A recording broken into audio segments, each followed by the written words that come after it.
Namaste, Jai Hind. Welcome to this edition of The Right Stand. I'm Anand Narsimhan. As we speak, ladies and gentlemen, the lives of more than 4,000 Indian citizens or people of Indian origin who live in the African nation of Sudan is in great peril.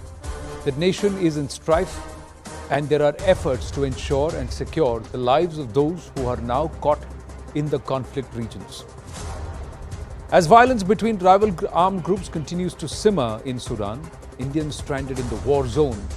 The Sudan conflict itself has now multiple dimensions. The US Secretary of State, Tony Blinken, brokered a 24-hour-long ceasefire in the nation after an American diplomatic convoy came under fire. But reports claim that just minutes after the ceasefire was agreed upon, fighting continued in parts of Sudan's capital, Khartoum. Gunfire and explosions were heard around the military headquarters and the Republican Palace. Reports also suggest that a few people managed to venture out and small crowds were seen outside bakeries and people scrambling to buy essential supplies. There's no confirmed death toll from the nation yet, but UN reports have suggested that over 185 people have been killed and over 1,800 have been injured. Reports also suggest that many injured are unable to reach hospitals, and some of the hospitals in Khartoum and also the Bahri region or the outskirts of Khartoum area have actually shut down because of intense shelling. In the backdrop, Sudan has witnessed more than a dozen coup attempts since it gained independence in 1958. At the heart of this entire conflict is Army Chief General Abdel Fattah al-Burhan and also the commander of the Rapid Support Forces, General Mohammed Hamdan Dagalo. Both led the first transitional government only to preserve power for themselves. Both of them enabled Omar al-Bashir's dictatorship before eventually demanding his ouster in 2019. Former Prime Minister Abdullah Hamdok was also forced out in 2022 by General al-Burhan and General Dagalo. The Indian government is keeping close watch on the developments in Sudan. Sources tell News 18 that the government has taken up some measures. Diplomatically, they have tried to lean on nations who have control or access to the leadership in Sudan. The External Affairs Minister, Dr. Subrahmanyam Jaishankar, has spoken to counterparts in Saudi Arabia and the UAE. They are also engaging with the US and the United Kingdom, Saudi Arabia and the UAE. This is the quartet that also formed the Quad to be able to exert their influence in Sudan and control proceedings there. This tussle is also Sudan's access to the Red Sea and, of course, the Russian influence and the fear that Russia would want to increase its presence there. India working with the United Nations and also because they have substantial presence there. The WHO has a significant presence there. There's a dedicated control room that's been set up in New Delhi. There are helpline numbers that are also flashing at the bottom of our screens right now. Regular reports of status is also being taken from Khartoum, where largely the political fight is on. Meanwhile, closer home, BJP and the Congress are engaging in a war on social media, especially on Twitter. It was former Karnataka Chief Minister Siddaramaiah who started this entire debate. In a tweet, he said it is reported that 31 people from Karnataka belonging to the Hakki-Pikki tribe are stranded in Sudan, which is troubled by civil war. I urge PMO India, Narendra Modi, MEA and Chief Minister Bommai to immediately intervene and ensure their safe return. To which External Affairs Minister Subrahmanyam Jaishankar gave a strong reply and said, simply appalled at your tweet. There are lives at stake. Don't do politics. Since the fighting started on the 14th of April, the Embassy of India in Khartoum has been continuously in touch with most Indian nationals and PIOs in Sudan. And that number is not limited to 31 people from the state of Karnataka, ladies and gentlemen. Like I said, nearly 4,000 people across Sudan are present. So people with Indian nationality or Indian origin. Nearly 1,000 families have made Sudan their home. Jairam Ramesh then waded into the debate and said a most appalling response from the External Affairs Minister to a former Chief Minister with a genuine appeal. This level of nastiness from a man I've known so very well, who has developed new loyalties and who wants to show that in whatever he does and says. BJP's Tejasvi Surya hit back at the Congress and said, as Jaishankar reprimanding Siddaramaiah for his irresponsible politics serves as a reminder to all who Siddaramaiah, the politician, really is. He said, one must not compromise core Kannada interests in lieu of electoral gains. This divide and rule mindset has no place in #New India. The latest to join the fight is Congress's Shashi Tharoor. On this issue, Dr. Jaishankar's response surprises me. He knows that public representatives frequently convey to government appeals from constituents in distress. He has helped me with several during COVID. Why was Siddaramaiah ji's request appalling? Let's move.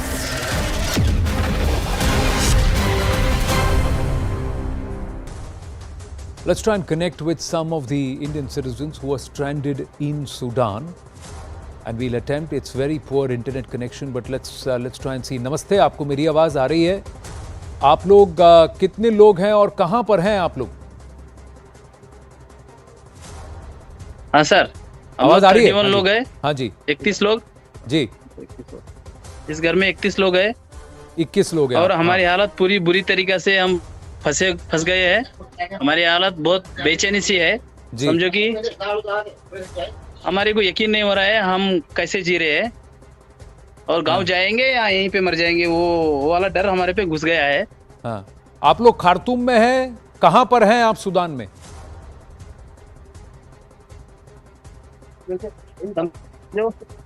Hello, Khartoum से 1200 kilometre दूर है अल्फाशेर city. अल्फाशेर में है आप। Khartoum से कम 1200 kilometre दूर। वहां कैसे हालात हैं? वहां भी फायरिंग हो रही है, लड़ाई हो रही है? सेम पूरा सेम टू जो खार्तूम में हो रहा है वो अल्फाशेर में हो रहा है। पूरी बम फायर हो रही है, मिसाइल फायर हो रही है, बंदूक शूट हो रहा है। सुबह 3 बजे को चालू हो जाता है तो हम बिस्तर से कांप उठते हैं। रात को पानी वगैरह पी लेके सोते हैं तो बिस्तर से कांप उठते हैं। सुबह 6-10 बजे तक फायरिंग चलती है। तो 2 दिन से कम हुआ है, बस दोपहर को अब ये टाइम में थोड़ा बंद हुआ है। फिर 4 बजे से फिर चालू हो जाता है 10-11 बजे तक। फिर हमको रात को नींद भी नहीं हो सकती है। बहुत परेशानी। हम घर के अंदर ही माथा पटकने लगते हैं दीवार पे। कैसे भागेंगे, किधर भागेंगे? अंदर तो गोलियां भी आने लगी है। फिलहाल ये देखिए गोली, और ये गोली लगी हुई है दीवार पे। हमारा बच्चा खड़ा हुआ था, लड़का, ये देखिए गोली, ये जो बुलेट है अंदर गिर रही है। जो बाहर से फायरिंग चल रही है तो ये बुलेट घर पे आ रही है, अंदर आ रही है। तो हमारे को ना बहुत डर का मैसेज आ रहा है। ये इसको देखने के बाद पता नहीं चलेगा कब किसके माथे पे लगेगी, ये किसके सीने पे लगेगी। अरे बाप रे। लेकिन आप ये कह रहे हैं कि ये बहुत डर सा महसूस हो रहा है। Ladies and gentlemen, this is important because this is not Khartoum itself. So far the reports were that the firing and the fights are in Khartoum. This is 1200 kilometers from Khartoum, the city of Al-Fasher, from where we've been able to connect with Indian citizens. एक बात बताइए, अगर आपको मेरी आवाज आ रही है तो आप मैनेज कैसे कर रहे हैं? खाने पीने का क्या कर रहे हैं, कैसे कर रहे हैं? नहीं साहब, 4 दिन से तो हम लोग खाना पानी से बहुत परेशान हो गया। 4 दिन से खाना पानी नहीं था। तो इधर घर के अंदर जो पानी का कुआं होता है, तो टोटी होता है ना, हाँ। उसके अंदर का पानी पिया था हम लोग ने 4 दिन। बाद में एक आधा घंटे के लिए एक दुकान खुली हुई थी, थोड़ा फायरिंग कम होने के बाद। तो उस दुकान में ना हमारे पास जो भी पैसे थे उसमें 2-3 किलो रेशन ले लिया सबने। जी। सबने खाना बना के खाया 1 दिन के लिए। कल खाया था हम लोगों ने खाना, तो बचे हुए खाना आज सुबह खाया हम लोग ने, बासी खाना। हाँ। तो अभी फायरिंग सुबह से ही चल रही थी। अभी फिलहाल थोड़ी बंद हुई है। अब फिर दुकानें नहीं खुली हुई है। अभी दुकानें अभी खुली नहीं है, लेकिन कोई सीज फायर अनाउंस हुआ है? बताया गया सीज फायर अनाउंस हुआ है, फायरिंग कम हुई है। और आप लोग और कितने लोग हैं वहां? नहीं किया अभी तक। तो देखिए ये ऐसा ब्लड फायरिंग हो रही है, तो ऐसा शूट आउट हमारे माथे से जो गोलियां जाती है उसका साउंड तक हमारे को सुनाई देता है। हम बहुत ये उधर से इधर से पूरी फायरिंग होती है, सामने से पीछे से पूरी फायरिंग होती है। तो देखिए यहाँ पे फायरिंग आई थी, यहाँ पे एक लड़का खड़ा। It's a very poor internet connection there, ladies and gentlemen. I think we seem to have lost them. We seem to have lost this family, and they are about 21 people. And this is Al-Fasher, the city of Al-Fasher, which is about 1200 kilometers away from Khartoum. So earlier through the day, we were able to connect with Indian citizens who were stranded in Khartoum, and they said they wanted to get out because there was intense firing. But this is 1200 kilometers away in Al-Fasher. And one wonders if the Indian embassy and the Indian government is in touch with these Indian citizens who are there in Al-Fasher. 21 of them in that compound. Are there others too? We do not know. I think I'm being told that we've just lost the internet connection. It's just dropped down. The connectivity has dropped down. We will try and connect with them again. Local time is around 4 p.m. there. And that's what he said. 4 बजे से फिर से firing शुरू हो जाता है. 10 बजे तक फिर it is intense firing. So we can only hope and pray for their safety, and that they are also considered in that entire list of Indian citizens who are being monitored by the embassy in Sudan. Big concern this. It's a humanitarian crisis. Let's hope that India is able to use its diplomatic clout and goodwill on nations which have immense influence on the Sudanese nation and the authorities and the two fighting groups there, and ensure the safety of our citizens. We'll get a move on here on the Right Stand for the moment. Now, Wednesday is day 2 of the Supreme Court hearing on a batch of petitions seeking legal recognition for same-sex marriage. Now the hearing has concluded, day 2. The hearing will continue into day 3, that's Thursday. Now, on Tuesday, the primary arguments pertain to marriage being a way to help assimilate queer individuals in society and to eradicate social stigma. But today, the centre filed a fresh affidavit demanding states and union territories be made a party. So what transpired in court? Let's just bring you up to speed. The union government on day 1 had argued the maintainability of the petition itself, which was set aside.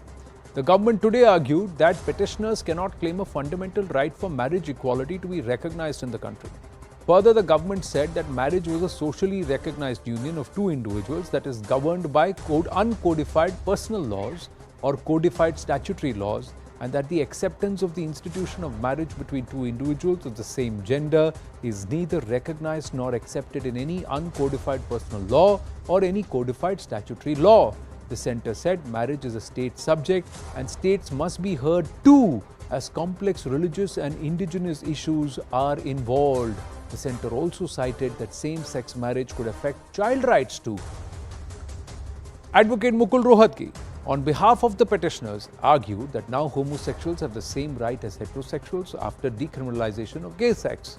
He added that marriage should be declared a fundamental right for gays too, as they want to enjoy full extent of public rights. The petitioners said they don't want any social stigma and they should allow same-sex marriages to be recognized under the Special Marriages Act. So what happens if same-sex marriage under personal laws? All stakeholders, including states, must be heard first. This is what it means. Religious leaders in society are against it currently. That's the reality. There is a need to change laws on succession, adoption, divorce, inheritance. There's so many other dynamics. Molding rights to inheritance, maintenance and tax benefits. There is a legal hurdle before final laws are also accepted. It could have a cascading effect on other related laws as well. But it seems to be a long battle ahead. Let's try and understand this. What is the centre saying in court? That family concept involves biological man and woman. The fear is they may face problems being accepted in society. Then, centre has said this is not an issue that few minds can decide. The fear is even after if it is legalized, they can face social stigma. Society isn't ready for it in the first place. Can't be treated at par with heterosexual couples. That's what the government is saying. Marriages fail if spouses ignore gender-typical roles.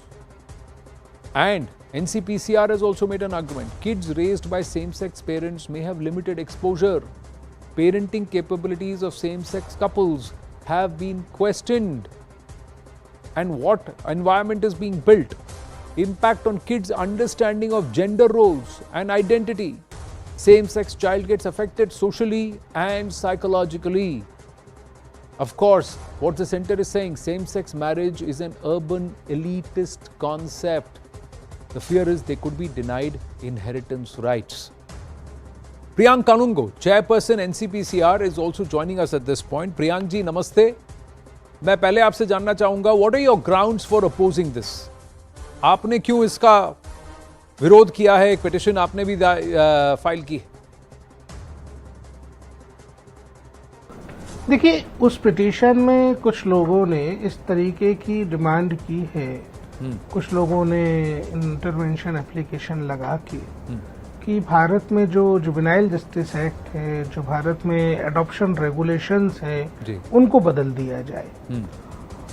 चूंकि राष्ट्रीय बाल अधिकार संरक्षण आयोग juvenile justice act की implementation की monitoring करने वाली एक अथॉरिटी भी है, तो हमने इस लिहाज से माननीय सर्वोच्च न्यायालय को ये अवगत कराना आवश्यक समझा कि किशोर न्याय अधिनियम के जो प्रावधान हैं वर्तमान समय में वो बच्चों की सुरक्षा और संरक्षण निश्चित करने के लिए पर्याप्त है और उनमें फिलहाल किसी बदलाव की आवश्यकता प्रतीत नहीं होती।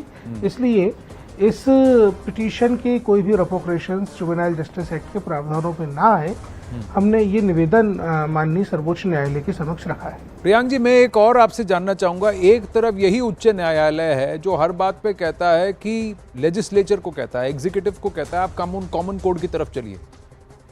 जब अन्य पिटिशंस दाखिल होते हैं तो कहते हैं it's not the courts job, ये लेजिस्लेचर को डिसाइड करना है। यहां पर ये कहा गया है नहीं, हम 5 जज बेंच इसको कंसिडर करेंगे। आप कैसे देखते हैं इसे? देखिए, कोर्ट के भीतर हम लोगों की पिटीशन फाइल हो चुकी है, हमारी एप्लीकेशन लग चुकी है, और कोर्ट के भीतर की बात पर कोर्ट के भीतर हमारे वकील जो है वही टिप्पणी करें तो उचित होगा। कोर्ट के भीतर जो बात हुई है उस पर बाहर चर्चा भी नहीं की जानी चाहिए। हाँ, जब इसका जजमेंट आएगा, जब ऑर्डर आएगा, तब उस पर हम लोग इस बारे में चर्चा कर सकेंगे। पर मैं आपका पर्सनल ओपिनियन भी जानना चाहूंगा, क्योंकि आप एक बहुत ही इंपॉर्टेंट पोजीशन पर हैं। तो मैं जानना चाहूंगा, क्या ये फैसला कोर्ट को लेना चाहिए या फिर इस पर मंथन, चिंतन, बहस होने के बाद इसे संसद में पारित किया जाना चाहिए? देखिए, आयोग का बहुत लिमिटेड फंक्शन है बच्चों के अधिकारों को लेकर के, और बच्चों के अधिकारों को लेकर के हमने माननीय न्यायालय को यही अवगत कराया है कि किशोर न्याय अधिनियम एक बहुत लंबी बहस के बाद भारत की संसद ने पारित किया है जी, और फिलहाल उसमें बदलाव की कोई गुंजाइश नहीं दिखती।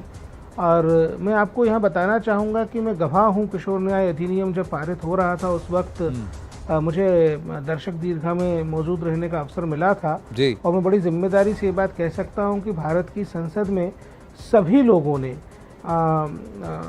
किसी भी विचारधारा के, किसी भी राजनीतिक दल के लोग हों, लेकिन सभी लोगों ने किशोर न्याय अधिनियम में जब संशोधन प्रस्तावित किए गए तो उनको पारित करने में अपना समर्थन दिया था। तो बच्चों के अधिकारों को लेकर के भारत की संसदीय व्यवस्था एक मत है, सुदृढ़ है, सुचारू रूप से काम करती है। इसलिए मेरा यही निवेदन है कि किशोर न्याय अधिनियम के प्रावधान जो कि लेटेस्ट है, अडॉप्शन रेगुलेशन तो 2022 में ही आया है, इसलिए फिलहाल उसको बदलने की बात पे विचार ना किया जाए और हमारी बात को सुना जाए। देखिए, एक आर्ग्यूमेंट ये है कि कोर्ट का काम लॉ को इंटरप्रेट करना है, लॉ को बदलना या लॉ को फॉर्मुलेट करना नहीं है। आप ये मानते हैं कि इस सेम सेक्स मैरिज की जब बात होती है तो इसका जो फॉलो आउट होगा वो चाइल्ड राइट्स पर होगा, अडॉप्शन पर होगा, प्रिंसिपल ऑफ नेचुरल जस्टिस होगा और कहीं ना कहीं the right environment for children, इस पर भी प्रश्न उठे हैं। देखिए, मोटा मोटी बात यह है कि भारत में अनेक सारे कानून हैं और कोई भी हमारा जो एक निर्णय होता है वो उसके रेपोक्रेशंस अनेक सारी जगह आती हैं। बिट्स एंड पीसेस में चीज़ें नहीं होती, चीज़ें एट लार्ज होती हैं, एज होल होती हैं। तो ख़ास तौर पे जब हम महिला अधिकारों की बात करते हैं, भारत एक ऐसा देश है जहाँ पे हमको बेटी बचाओ बेटी पढ़ाओ अभियान चलाना पड़ता है फीमेल फोर्टिसाइड्स को रोकने के लिए। भारत एक ऐसा देश है जहाँ पे हमको बच्चियों के जीवन को संघर्ष करके बचाना पड़ता है जी। भारत के प्रधानमंत्री को बच्चों के जीवन को संरक्षित करने के लिए एक अभियान चलाना पड़ता है।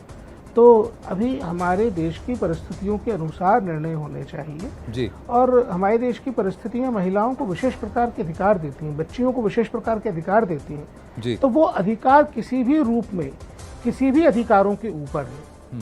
तो as a custodian of rights of children मैं आयोग के अध्यक्ष की हैसियत से केवल यही कहना चाहूँगा कि भारत में अबोध बच्चों के खासतौर पर जो लड़कियों के अधिकार हैं वो सर्वोच्च हैं, चाहे वो आरक्षण के अधिकार हों, चाहे वो समान रूप से आगे बढ़ने के अधिकार हों, चाहे वो अनेक प्रकार के संवैधानिक विशेष प्रावधानों के अधिकार हों।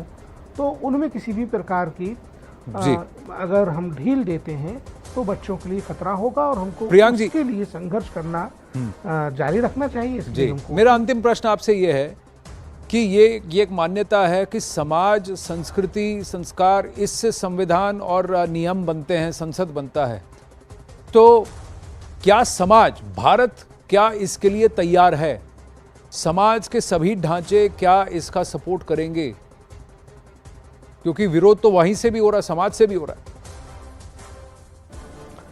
देखिए, मैं केवल यही कह सकता हूं कि जो मामला माननीय सर्वोच्च न्यायालय में विचाराधीन है, हम सबको सर्वोच्च न्यायालय के प्रति श्रद्धा होनी चाहिए जी। हम सबको सर्वोच्च न्यायालय में आस्था है, हमारा सर्वोच्च न्यायालय में विश्वास है और मुझे पूरा विश्वास इस बात का है कि समाज जिस चीज़ के लिए तैयार नहीं है, सर्वोच्च न्यायालय वो काम भारत के समाज पे नहीं थोपने वाला है। तो हमको सर्वोच्च न्यायालय पे भरोसा है और मुझे तो पूरा विश्वास है कि कम से कम सर्वोच्च न्यायालय से जो भी फैसला आएगा वो भारत के बच्चों के अधिकार के हित में होगा, भारत के बच्चों के अधिकार के सर्वोच्च संरक्षण की तरफ हमको लेके जाएगा। देखिए, but when we come to the rights, when we come, thank you Priyank ji, thank you very much. I know you have limited time. Let's take this question to our panelists who are joining us. But think about this, ladies and gentlemen. There is one argument which says don't discriminate. There may be people who may have a different orientation, different point of view, but don't they have the same rights? There are elements in nature also which are unnatural, but they are also allowed to flourish. So that's the question. How would you deal with this? The larger question is, given the dynamics and given the cascading effects that it would have, is this the premise of the court, or is this the premise of society and of course Sansad or Parliament at large? Because these laws will have to be changed across the board. Joining us now is Vijaya Vishwanathan, author and academician, Shashank Shekhar Jha, Supreme Court advocate, and Amarnath, co-chairman, Neemrana Hotels. Namaste, Jai Hind to the lady and the gentleman. Thank you very, very much. Let me start with you, Vijayaji. Where do you stand on this? Namaste, Anand. Nice to be here. I think we have to definitely look at dignity of all human beings. It's very important. So that is something we should, without question. We are at a day and age where everybody deserves equal rights. But it can be achieved in different ways. I think as far as property rights and, things like insurance for gay couples, I think there are other ways to make sure we get those privileges to such couples as well. It need not necessarily be through marriage. But an even more concerning thing is what the Supreme Court Chief Justice said about gender. And why I bring this up is, while this has been about the gay rights issue, in the West we have always seen that the gay rights movement has been hijacked by the trans movement. In fact, there are many lesbian, gay, bisexual, initially, if you see the evolution of it, initially it was just homosexuals, and then it became lesbian and gays, and then it sort of, the bisexual kind of got in. And once the T was added to the alphabet soup, that's when things started getting really bad. So one thing to look for here is the trajectory, the future trajectory of this, because the trans movement is being pushed, it looks like, by the Chief Justice's statements that he made. And once that happens, the trans movement is going to hijack everything that the gays and lesbians have been fighting for. So this is a very important juncture, and this statement that the Chief Justice made is not to be taken casually. Well, it's an observation, and but you're saying that the thought process itself is a cause for worry, and this is with reference to biological man and biological woman. Absolutely. Absolutely. So there is no absolute biological man and absolute biological woman, and that's where the whole concept, you see. But is that really relevant to the issue at hand in terms of discrimination and giving rights to those who believe that they also have a place in society and they should not be discriminated against? Amarnathji, where do you stand on this? My larger question is this the ambit of the courts, or is this a larger executive decision which should be actually part of legislature and somewhere a reflection of whether society is ready or not? Amanji. I think that the courts don't have to fight an election, so they, are more in a position to be not biased, because once you throw it open to the legislature, they have to also take populist moves. And unfortunately today I feel that our thinking is conditioned by years of colonial rule, years of for 1,000 years India has been ruled first by 700 years by, let's say, the Muslims, and then the Christians, which are both monotheisms. So they don't understand the progressive, inclusive nature of what India was. I mean, in no other country in the world would you have gods. I mean, in Hinduism, you have the concept of Harihara, that Vishnu as Mohini seduces Shiva, gives birth to a child who's Ayappa, and 5 lakh pilgrims go to Sabarimala and worship. And it's not a gay god. It's accepting many things, it's accepting the Ardhanarishwara, or I don't know if the CGI meant it in that way, that there is no concept of a man and a woman like that. I think also that all men have maternity in them, all women have paternity in them. So this question about how will children be raised, is there any information that 2 men or 2 women who raise a child is less brought up abroad or anywhere, or even in India, So I think that we should not but here is the point, Amanji, when we quote scriptures, fears. Amanji, when we quote scriptures, Vishnu had to take the form of a woman. Vishnu had to become a woman to sire a child. So the entity, the divine entity, had to enter into a mortal form of a woman to sire a child. And even in nature today, sir, it's the absolute feminine designate who has the womb. The mother's womb cannot be recreated. Those who even go for a gender change cannot continue to remain the same form till they if they stop taking the hormonal injections. I'm not saying that. So my point is, one aspect of progressivism is all right, but there is something which is natural process of nature, something which is unnatural. So it's not society, it's nature. Vijayaji, would you want to expand on this? And then I'll bring in Shashank Shekharja. No, I wouldn't call it unnatural. Unnatural is judgmental. Yeah. So I think we're bringing in, what is most worrisome about all of this is we are following what is going on in the West.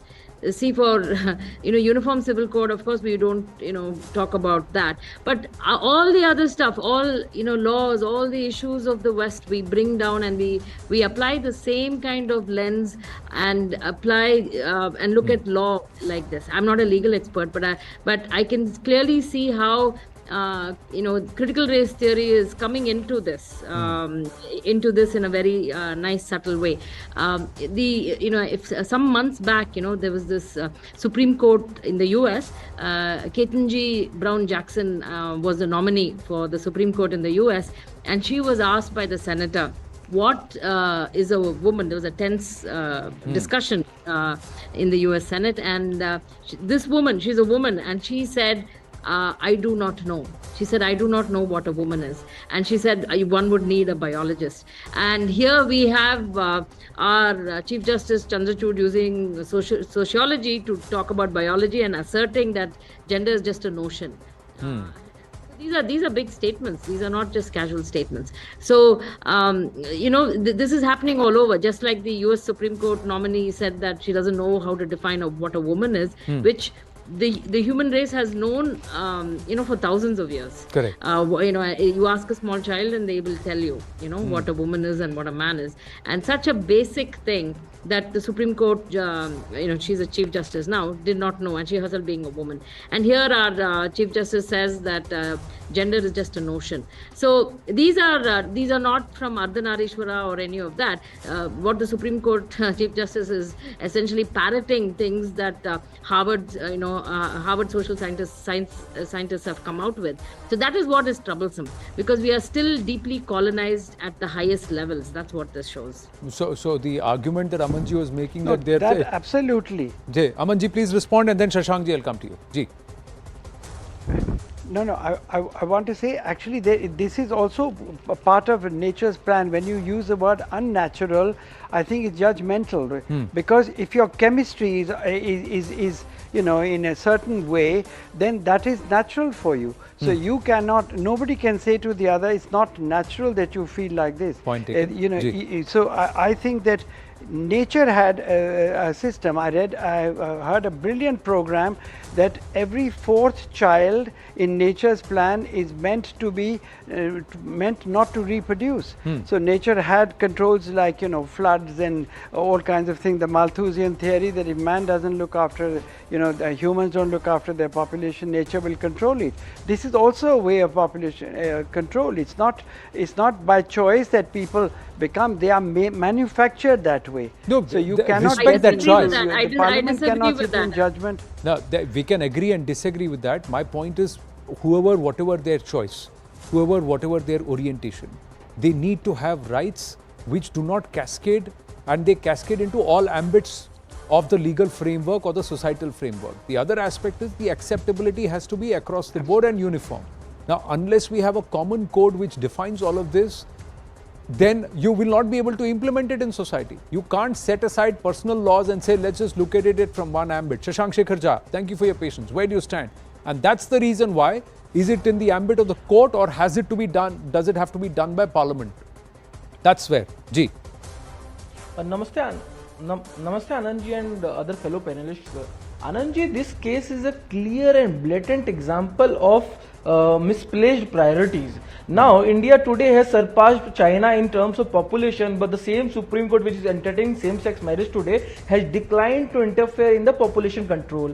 Supreme Court declined in the matter of uniform civil code, over which even after 70 years of independence, we do not have a uniform civil code in this country. Supreme Court even did not give a date for a social evil practice of child marriages in Muslim law. Supreme Court did not give a date for halala and polygamy ban. So, and now they are entertaining this same-sex marriage petitions, but then, and how they are doing it without even listening to the states and union territories, which are major part. They talk about constitutional morality, but they forget the fact that marriages and marriages rights are bound to be taken care by the state and central both, and that is why it falls under the concurrent list of the Constitution of India. So, without even listening to the states and union territories, you are hearing this matter. Now, another aspect of the matter is that they are trying to change the Special Marriage Act structure at a whole, but without considering the fact that all these norms, all the social norms which India follows,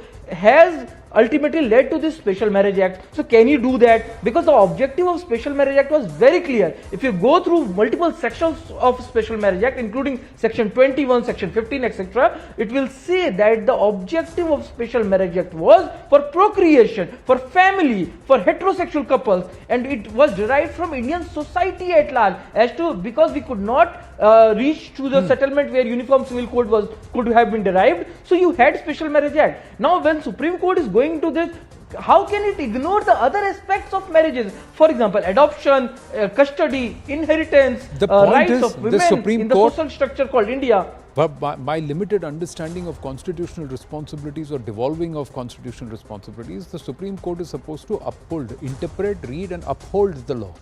The formulation of law, amending of the law, it can even suggest an amendment of the law. It can even say that some things are bad in law and go for respect. Can it actually add to the law or create a law? Or is that the jurisdiction of the Parliament? And if that is the jurisdiction of the Parliament and the executive, then should this be spoken about, discussed by a 5-judge bench? Because it's not a constitutional issue yet. It's a legal issue. The law has to be followed, and if the law is violative of constitution, then it's a different point. The court, can it change the law or can it recommend a change in the law? Now these questions remain, and that's why. But more importantly, are issues also being conflated? The issue is, if there are people in society who make a choice, should they be allowed to make the choice and given the same dignity and of course the same rights? Are they being denied that today? That's the core issue. But with comments which are coming from the Chief Justice and other people in court as observations, etc., is this entire debate being diluted itself and taken, and is it going sideways? And that's why, should it be limited to 5 or 6 people in court, or should it be a larger discussion in society and thereafter representation of society, that is Parliament? And of course the states come into play. We leave it at that. I thank you all for your time, and we'll continue to follow the proceedings in court very closely. When we come back, ladies and gentlemen, we are in conversation with the authors of the latest report that underlines Hinduphobia in public schools in Britain. Stay with us.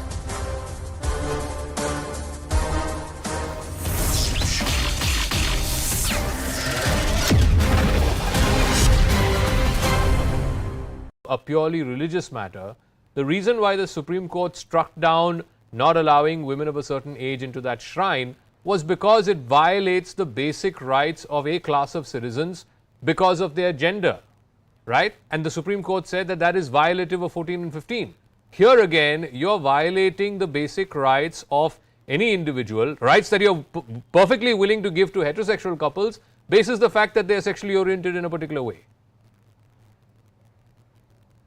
I think, I think, Zara, one of the important things to speak about is that a constitution is not a doesn't discriminate and doesn't say that some people need to be given preferential treatment while some people, just because they belong to a minority community, should not be given preferential treatment.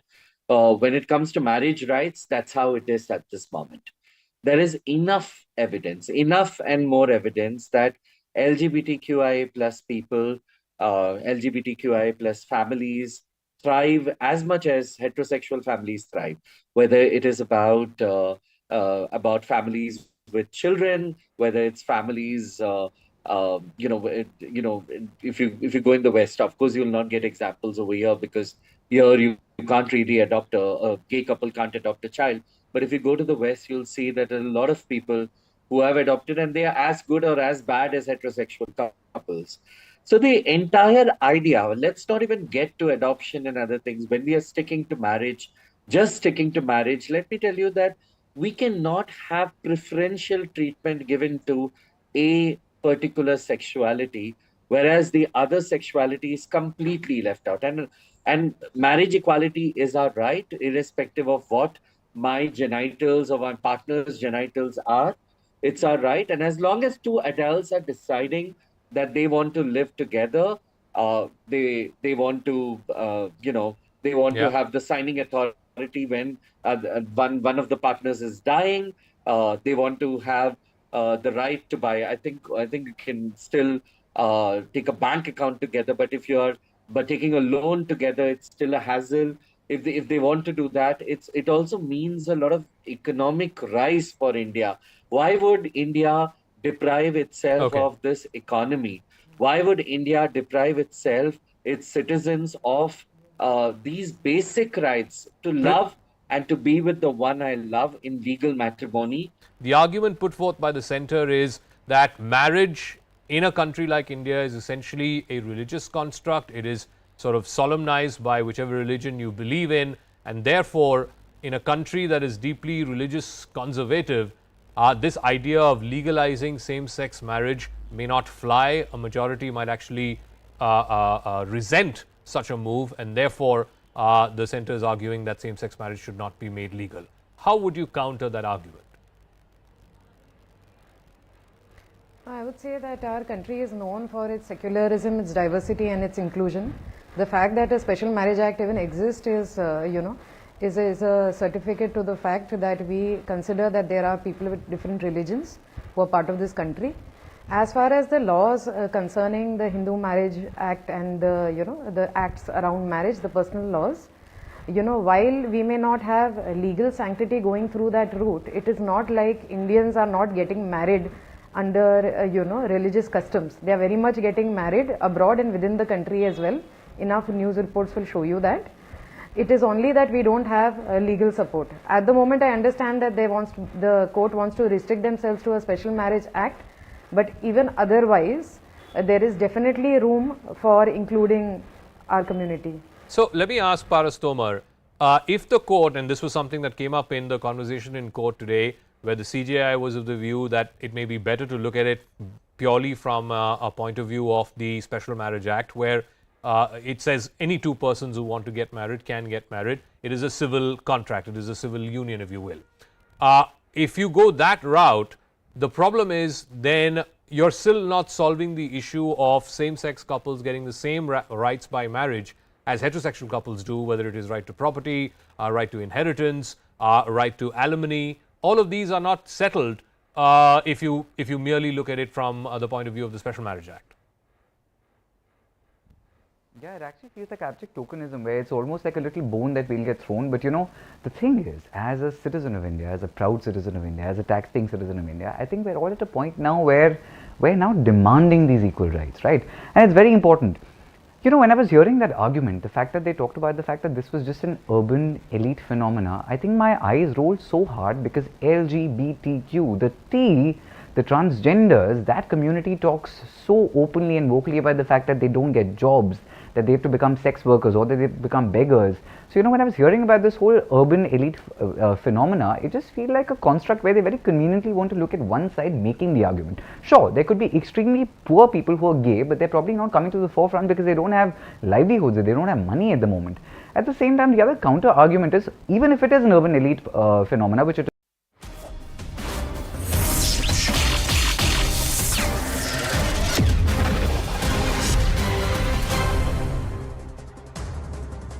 Back on now with the news that Hindu misya or Hindu hate, or what's popularly called or termed as Hinduphobia, is for real, especially in the United Kingdom. Why do we say that? CNN News 18 has accessed the Henry Jackson Society's report, which reveals the horror meted out on Hindu students in the United Kingdom. The report talks about how Hindu children are bullied in one way or the other. While some are hurled with racial slurs, some are pressured to convert to Islam. Not stopping at that, the UK report highlights how beef was thrown on one of the girl students. So what are the key findings of this report? Conducted over 1,000 schools who have responded, 51% of the parents surveyed, parents of Hindu pupils, have reported that their child has experienced anti-Hindu hate in schools. 19% of the Hindu parents surveyed believe schools are able to identify anti-Hindu hate. 19% of the parents only. The rest don't think that way. 15% of the Hindu parents, only 15% of the Hindu parents surveyed believed schools addressed anti-Hindu related incidents. The remaining 85% believe no. 8 cases of physical abuse were noted where parents chose to detail the incidents. 3 cases of students having to move schools owing to anti-Hindu bullying were detailed. In one case, 3 schools had to be changed. This was in East London. So here are some of the instances of Hindu hate cited in the UK think tank report. Hindu child was bullied over religious symbol on his forehead. Parents say beef was thrown at their daughter as she's a Hindu. Children told to convert to Islam, saying life will be easier, bullying will stop. Again, children told Hindus are herbivores and they will eat them up because they are bottom of the entire food chain. Hindu kids asked to watch Zakir Naik videos and convert to Islam as Hinduism makes no sense. Parents reveal their kids face discrimination in UK schools. Parents say Sati Pratha was being cited and Hindu children were being alienated. Parents say Hindu kids were mocked as there's no holiday on Diwali and off has been given to Muslim kids on Eid thrice in a year. Parents say Hindu hate is not just in classrooms but also in the playground, and a lot of this has been dismissed as quote-unquote playground banter. Parents say books on Hinduism show rituals in poor light. Earlier in the day, I spoke with Charlotte Littlewood, the author of the report and also the Henry Jackson Research Fellow, and also Rishi Handa, educationist, who is aided in this report. Joining us now is the author of this HJS report, the Jackson Society report on Hinduphobia and anti-Hindu hate. As the author has written it, Charlotte Littlewood is with us. The Henry Jackson Society report, Center on Social and Political Risk. Charlotte, thank you very, very much. We are also joined by Dr. Rishi Handa. But Charlotte, before I go to Handaji, let me ask you this. How did you come about this study?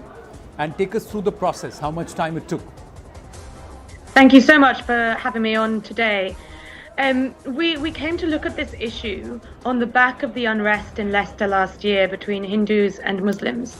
We saw then a large amount of anti-Hindu hate and manifestations of anti-Hindu hate that many were very unfamiliar with. There were slurs being used on social media and language being used that was very unfamiliar to many.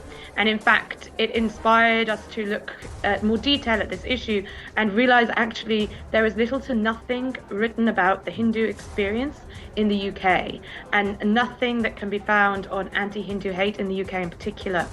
So that's why we've decided to look at this. We're very concerned about the growing tension between communities in the diaspora here in the UK. And the aim of this study is to really look at how we can use schools to tackle this hate and build a more cohesive and equal and tolerant society here in multicultural Britain. What was the size of your sample, your research sample, and also the extent? Did it cover all of UK schools across the United Kingdom or in certain areas only? So we sent freedom of information requests. So that is a request that the school is legally obliged to respond to every single public school in the UK. And then we took from that a random sample of 1,000, because you can imagine that that's a lot of responses. And within that 1,000 response, some actually didn't respond within their legal time frame. But of that 1,000, less than 1% reported any anti-Hindu hate in the last 5 years, whilst more than 50% of parents reported anti-Hindu hate. So it really showed us that the schools were not recognizing and potentially understanding this form of hate, and therefore we're not recording it. When we did a comparative study on anti-Semitism in schools, we found large numbers of reports of anti-Semitism in schools. So it shows that this is something that is being missed. So one of your net takeouts is Hindu hate itself is not being recognized. Somewhere you have also said that it's being dismissed oftentimes as playground banter.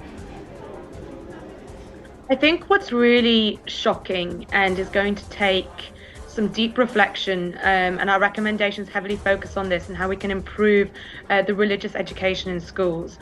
It looks like that the teaching itself in some schools is feeding into the bigotry. So we have teachers that are approaching the subject from an Abrahamic faith lens and are sort of pasting onto Hinduism ideas of monotheism, which is causing confusion. There are discussions of things like polytheism and idolatry, idol worship, and this is then actually directly leading to some of the cases of bullying that we've seen in the school setting. So this is very concerning for us that teachers themselves are feeding into the discrimination. But is it part of the textbooks, or is it teachers in their individual capacity are adding what is beyond or going beyond what is actually prescribed in the British textbooks? So I think my esteemed colleague, actually, Rishi, would be best placed to talk about what is in the textbooks as an educational provider. But the way the system works in the UK is that religious education is set on a local level. The curriculum is set on a local level. So one of our recommendations is that actually religious education is set on a national level, and that experts are brought in to look at what that curriculum should be and how it is taught. At the moment, there is too much control to local authorities and local areas, which is causing an inconsistent approach and a lack of quality. But Rishi, as someone who teaches on Hinduism and religious studies, would be really best placed to go into detail, I think, on that. Well, we're just waiting for Rishi to join us. He should be joining us any moment now. But Charlotte, let me also ask you, if we look at some of the points that you've pulled out, some of the examples that you have also cited in the report, were parents forthcoming when you approached them, especially Hindu parents? Were they forthcoming about the bullying incidents, about the Hindu hate that they have manifest? When did they themselves realize that their children were being subjected to such kind of slurs? I think actually for a lot of the Hindu community, this has been a very shocking awakening. And I believe that the 51% will be grossly underrepresentative because Hindu young people are not typically sharing with their parents their experiences. And I had a lot of parents talk to me about how they didn't think their child would share something like that with them, even if it had happened. And when I was working to understand what happened in Leicester, I had similar conversations about how the grievances and the experience of the Hindu community are not often expressed. I even went to visit a temple that had been physically attacked, and they said, nothing happened here. And I think that sort of approach to the prejudice and the discrimination being faced does lend to an underreporting. So when I say 51%, that's going to be an underrepresentation. That's a big statement that you make, that you're saying that even 51% of the sample could actually be an underrepresentation because many don't want to talk about it or report it. Did you also in your study realize that some of it could also be what is being taught to some of the other children or children from other communities in their homes? Are they coming preconditioned with a particular approach and attitude? And is that a larger malaise then? Yes, absolutely. We were seeing ideological elements from multiple angles. The hate, which is something that is feeding into why the hate is so large, essentially, is that it is multifaceted. And I talk about an Abrahamic othering as well, and the banding together of both Christian pupils and Muslim pupils in their approach to this what they consider to be a very different religion. And there's attempts to convert both from Christian pupils and Muslim pupils. The cases described pertaining to Muslim pupils were at times quite aggressive, saying that the bullying will stop when you convert, and there was encouragement to seek out extremist preachers online, and again to convert. So that's a real concern for our counter-extremism agenda here in the UK. But again, is this something that teachers are going to pick up on? Well, I really doubt that. So yes, this is a multifaceted hate coming from multiple aspects and ideologies.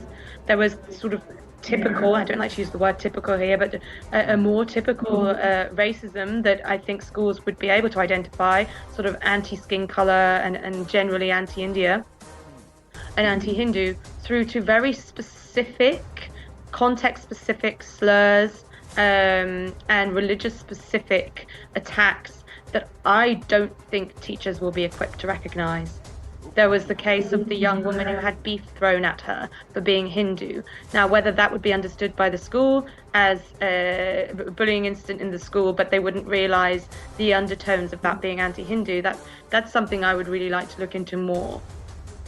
You're quite shocking that you're saying that you conducted this survey in schools, and in schools the bullying is on the fact that you must convert and the bullying will stop. So if this is being said in schools, wonder what's happening in universities and in colleges at a larger level. Rishi Handa is with us now, Charlotte, so please stay with me. I'll just take one or two questions with Rishi and then bring you into the conversation, and please feel free to add your thoughts to what Rishi has to say. Rishi, thank you. The academic aspect, this is something which Charlotte said you would be in a better position to answer this. Are the textbooks also aligned to teach Hindu hate or Hinduphobia? Or is it teachers who are adding to or going beyond what the textbooks actually teach or prescribe?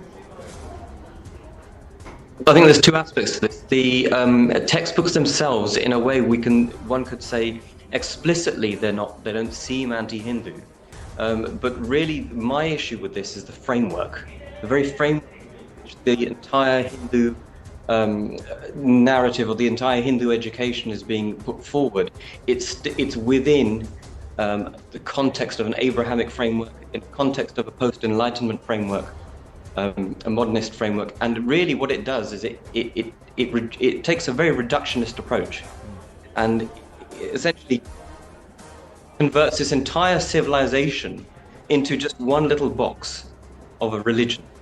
And it really kind of undermines what it is. Now, by using an Abrahamic, particularly a Protestant Christian yardstick to judge the entire syllabus by the Hindu syllabus, and it's not just for the Hindu one, it's for anything that isn't essentially Abrahamic. The danger is that by using that as a yardstick, we're then implicitly being Hinduphobic or being anti-Hindu, because everything is judged by the idea of one God, of monotheism, for example, being the yardstick of what proper religion is, of what right religion is. And polytheism is an aberration, it's a strangeness. Whereas ironically, back in the ancient world, before these monotheistic groups came around, the entire planet was made up of polytheistic cultures, so that was very much the norm. But there's this judgment. Now, where the teachers come into it is inherently, if they're, I would say that the teachers that are of Christian background, they're not going to have spent their time studying the Hindu stuff in detail to really understand the nuances. I mean, I've spent my academic career, I've spent the past 25 years engaging with this, and more amazing things still come up. So for them not to even engage in it, what they then do is that naturally their own cognitive bias comes in, and they're going to comment. They're going to comment on Hindu ideas from their Christian perspective. Rishi, correct me if I'm wrong, and Charlotte, you can weigh in on this. Britain does not define Hinduism as a religion. And secondly, is there no understanding between the difference between idols and deities? So how are teachers going to teach a way of life, a culture? That's how it's defined by the courts of our country. And Hinduism, if I remember, is not even defined as a religious grouping as for British law. So how is this lost within the academia in public schools? Rishi? I can't, unless Charlotte is aware, and Charlotte, feel free to come in on this. That's a question that is worth my looking into, because I don't know the answer to that one. I don't know what the law here says about it, how it's perceived. But in terms of things like, you just mentioned, and I have to just make a past comment on that. Like you mentioned about idols and deities and things like that. Again, very symptomatic of an Abrahamic lens. Just to refer to murtis as idols. I mean, I'm someone who's an advocate of the concept of untranslatables. A civilization which is unparalleled around the world. So we're using incorrect concepts and making false judgments. And as part of the solution to this, it requires us to be sensitive of the language of that we're studying. But I don't know whether Charlotte has an answer to the first question that you had. Hinduism is definitely seen as a religious group in the UK, and it's definitely classed as a minority religious group. And I'm not aware of that. Maybe you're talking about the fact that religious education is not legally mandatory. It's not legally mandatory to teach it, and that's where we get into the situation where it can be taught at different qualities, or even not taught at all. But definitely, Hinduism is classified and seen as a religion, and in the UK. Okay, I was just curious because I was told that there are other religious groupings that are identified and protected as per British law, but Hinduism per se is not classified as a religion or a religious grouping. There are different sects and groups which are there, but that's what my understanding. So that's why I wanted to understand. The other aspect, coming back to your research, is this endemic, or is it now this Hindu hate is manifest in certain schools in certain pockets of Britain? Charlotte. I think that this issue will be more prevalent in certain areas. However, we cannot say that for certain from the results of this study, because for ethical reasons we've ensured that we don't know the locations and the schools in particular in which these students have come from, because many of the students will be under the age of 18, and for ethical reasons we don't want to identify them in that way. However, there will be an inclination towards certain types of hate that the Hindu peoples are facing coming from schools with certain demographics. So that can be predicted, and when you look at our results on the schools that did report levels of anti-Hindu hate, you'll see that schools with larger numbers of South Asian students from both Muslim and Hindu do fractionally have larger records of anti-Hindu hate from the schools. However, we do have to come back to the point that the schools are simply not reporting, so it's very difficult to be able to tell from the school's perspective what is going on at all. But I would suppose that there is more in certain areas, but this study has purposely not shown that. Rishi, some of the recommendations you've made is that the state needs to really look into and revisit how they are explaining Hinduism in the textbooks and how teachers are communicating it. But how do you identify bullying? And is this an ideological narrative? Charlotte's research also shows that there are political developments in India which are now being unleashed, and youngsters are being made a witness, party to it or a victim of it. I mean, to answer the first question is answerable. Well, how you pick up on these things, I mean, that requires obviously teachers to be a lot more aware and sensitive, and that's a whole education that teachers need to have, especially teachers in this country, of what's happening in India. Absolutely, I mean, things from India do naturally trickle back over here. I certainly remember when I was at school, the Babri Masjid issue happened, and as far as I was concerned, I went to school happy, and well, I certainly got a bit of a response back to me, and I'm thinking like, look at what you've done, and I thought, well, I haven't done anything. I live in England. I haven't done anything. But that's when I started to experience, okay, what the impact of what's happening in India politically happens here. So certainly decades on with social media and all sorts of stuff present, because it wasn't back then. I can imagine that it happens a lot now. Charlotte, final word from you. What would you like to happen now, next, after this report? your recommendations, and what would you think is an immediate concern that needs to be addressed? Would you say that Hinduphobia or Hindumisya, that is Hindu hatred, is real within the British schools? I think it's absolutely real within the British schools. I think British schools are very challenged as we grow in our diversity to understand the multifaceted and complex forms of prejudice and hate that are emanating, that are happening inside the classroom and emanating from different places in the world.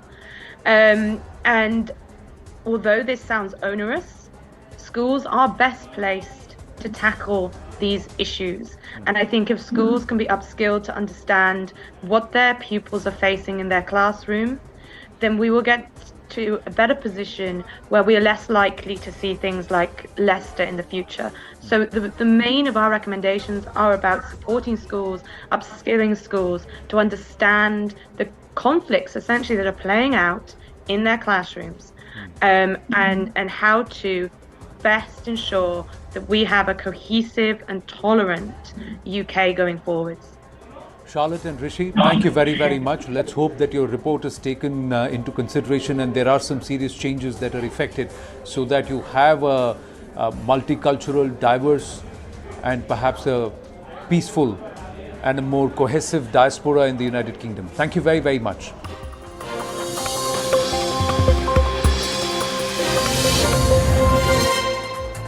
Good evening, this is Brass Tacks. I'm Zakir Jacob. The same-sex marriage legalization debate is continuing in the Supreme Court.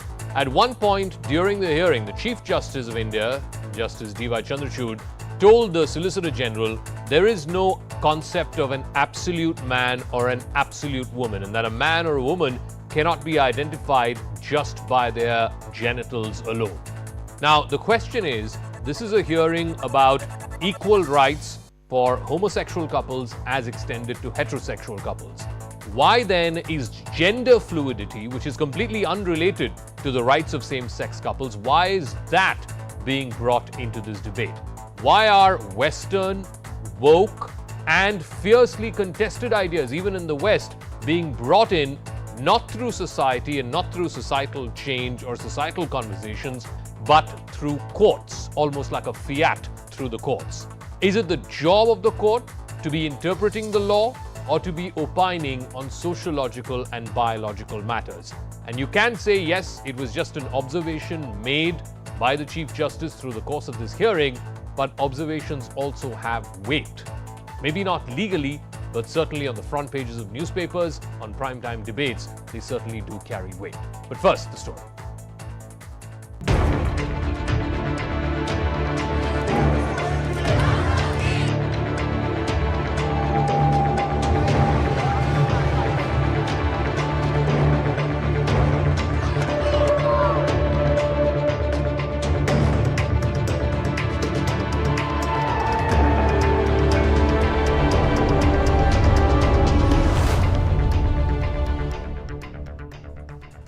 All right, so let's break down first what the arguments were in court which led the Chief Justice Chandrachud to say what he said. Appearing for one of the petitioners, Abhishek Manu Singhvi argued that there is a whole range of combination of persons with special biological features. He said it's not only man and woman, that one category is sex and the second category is gender. He also said that a male body can be imbued by female physiological instincts and psychological instincts and vice versa. And that if the bench were to legalize same-sex marriage, then it should not be limited just to same sex. He also said that the correct formulation should be two consenting adults along with bodily, gender and sexual spectrum. Now, contradicting Abhishek Manu Singhvi, the Solicitor General of India, Tushar Mehta, who appeared on behalf of the centre, argued that biological gender was the gender of a person. He said that acceptance of societal relationships is never dependent on judgments or legislations. He went on to say that acceptance of societal relationships comes only from within society. He also argued that even the Special Marriage Act, the legislative intent of the act throughout has been that the relationship is between a biological male and a biological female. At this point, the Chief Justice of India, D.Y. Chandrachud, was quick to interrupt the SG and he said, there is no absolute concept of a man or an absolute concept of a woman at all. And that it's not just the question of what your genitals are, it is something far more complex. The Chief Justice also pointed out that even the Special Marriage Act, when it says man and woman, the very notion of a man or a woman is not an absolute based on genital structure alone. Now, let's break down what is it that the petitioners want and what the Chief Justice's remarks could possibly imply. It could widen the ambit of this ongoing hearing. The petitioners are arguing that not recognizing same-sex marriage amounts to discrimination, which strikes at the root of dignity, human dignity of LGBTQ couples. But the CJI's remarks signal a preference for gender fluidity. Petitioners have reminded the court that LGBTQ citizens are about 7 to 8% of the population, but the CJI's remarks could mean that the Supreme Court wants to examine if the Special Marriage Act can be expanded beyond gender binaries. The petitioners also argue that legal protection is available in about 15 or so legislations. This is the right to wages, right to gratuity, adoption, surrogacy, succession, etc., which were not available to LGBTQ, but the Supreme Court may be wary of any ruling on marriage which infringes on personal laws. All right, so let me now open this up to our debaters tonight. We'll also be joined by Salvatore Babonis in a moment on the other side. But Surabhi and Paramita are LGBTQ activists and a same-sex couple. Sadhvi Jaya Bharti will be joining us. She's a Hindu scholar and activist, and Rahul Ishwar, author and activist, also joining us. Let me start with Surabhi and Paramita. Surabhi, you know, the matter before the Supreme Court is very clear that LGBTQ activists and same-sex couples say that they have a right, as do all heterosexual couples, a right to marriage, right? And if the court feels that they are being denied that right, then yes, the court in its wisdom is entirely capable of interpreting the law or to change the law so that the law is not violative of anyone's dignity. But to say that there is no concept of absolute man or absolute woman, doesn't that bring a whole new idea of gender fluidity, which is perhaps not even what the petitioners in this case are arguing for? Or at least that's not the ambit for what they're arguing for in the first place. Surabhi.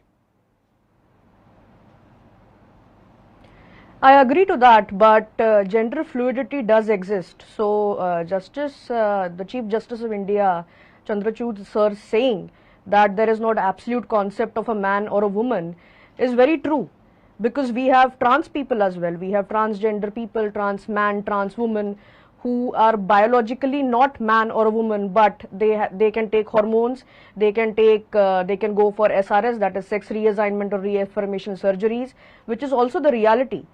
And what about their laws? Their laws just a small are correction also there. being One included second. in the... Surabhi, there are people who are trans, who are biologically either man or woman, but they want to change both their biology and their sociology. And it's up to them whether they want to change it or not. But to say that biologically there are people who are both men and women, or biologically there are people who are not either man or woman, I'm not sure that is correct, at least from a biological point of view. Not the biological point, I would say. If you talk about genitals, then definitely genitals are specific, that is for a man and a woman. We call them male or a female. But then you cannot forget that there are intersex people as well, who may have both the genitals, internally or externally, of both the genders. So you can't say that. Also, non-binary people who might not identify with both the genders, or certain people who might identify with both the genders also exist. So what about that? No, one second. So my point is, and I'll ask Paramita this, is it the job of the court to say who is gender fluid, not gender fluid, who identifies as gender binary or gender non-binary, or is the remit of the court to decide, are these people, does the law of the land as it stands apply equally to these people as it does to any other citizen, and if it doesn't, then we need to reinterpret the law? What is the remit of the court? Well, I would say that I believe that every other people is gender fluid, because all of the people, like 9 out of 10 people in the world is from the LGBTQ spectrum, and the fluidity of their gender is, I would say it can be from 1 to 10, when 1 is being heterosexual and 10 is like being homosexual. You are saying that a majority, 90% of the people in the world do not identify themselves as heterosexual. They are gender fluid. Where are you getting this data from? This is Saka. Definitely. The gender is very fluid. No, where are you getting this data from? No, I would like to interrupt in this. Gender fluidity is absolutely different and sexual orientation is absolutely different. Exactly. So gender identity and sexual orientation are two different aspects. No, let's be very clear. So I would say that I want to ask. I want to ask. Probably was one gender second. fluidity. Let me ask you very, very clearly. What is it that you want from the Supreme Court? Do you want from the Supreme Court that two people whose sexual orientation is towards the same sex be allowed to marry and have the same rights as a couple from two different sexes? Is that what you want from the Supreme Court? Or do you want from the Supreme Court the legality to say that I can be a man on some days and I can be a woman on some days? Because it's not the same thing. Well, what I want to say in this case that being a citizen of India, I have all the rights that a heterosexual couple has. And just because I am in a same-sex relationship, that doesn't mean that I don't get the option to get married to someone whom I love. Yes. And I do have that authority to be in this society. Yes. I get all the, I pay the tax as well, Yes. like all other people in this in India. So yeah, definitely I must get all the right. So which is why I keep coming back, Paramita. What has that got to do with, one's ability or one's desire to say that, sometimes I identify myself as a man or sometimes I identify myself as a woman? I mean, one has nothing to do with the other.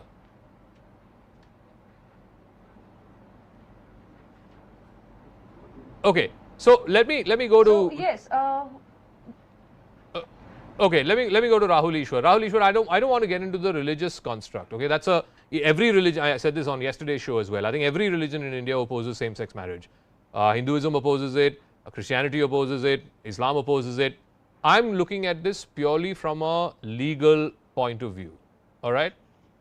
The Supreme Court. Yeah, the Supreme Court.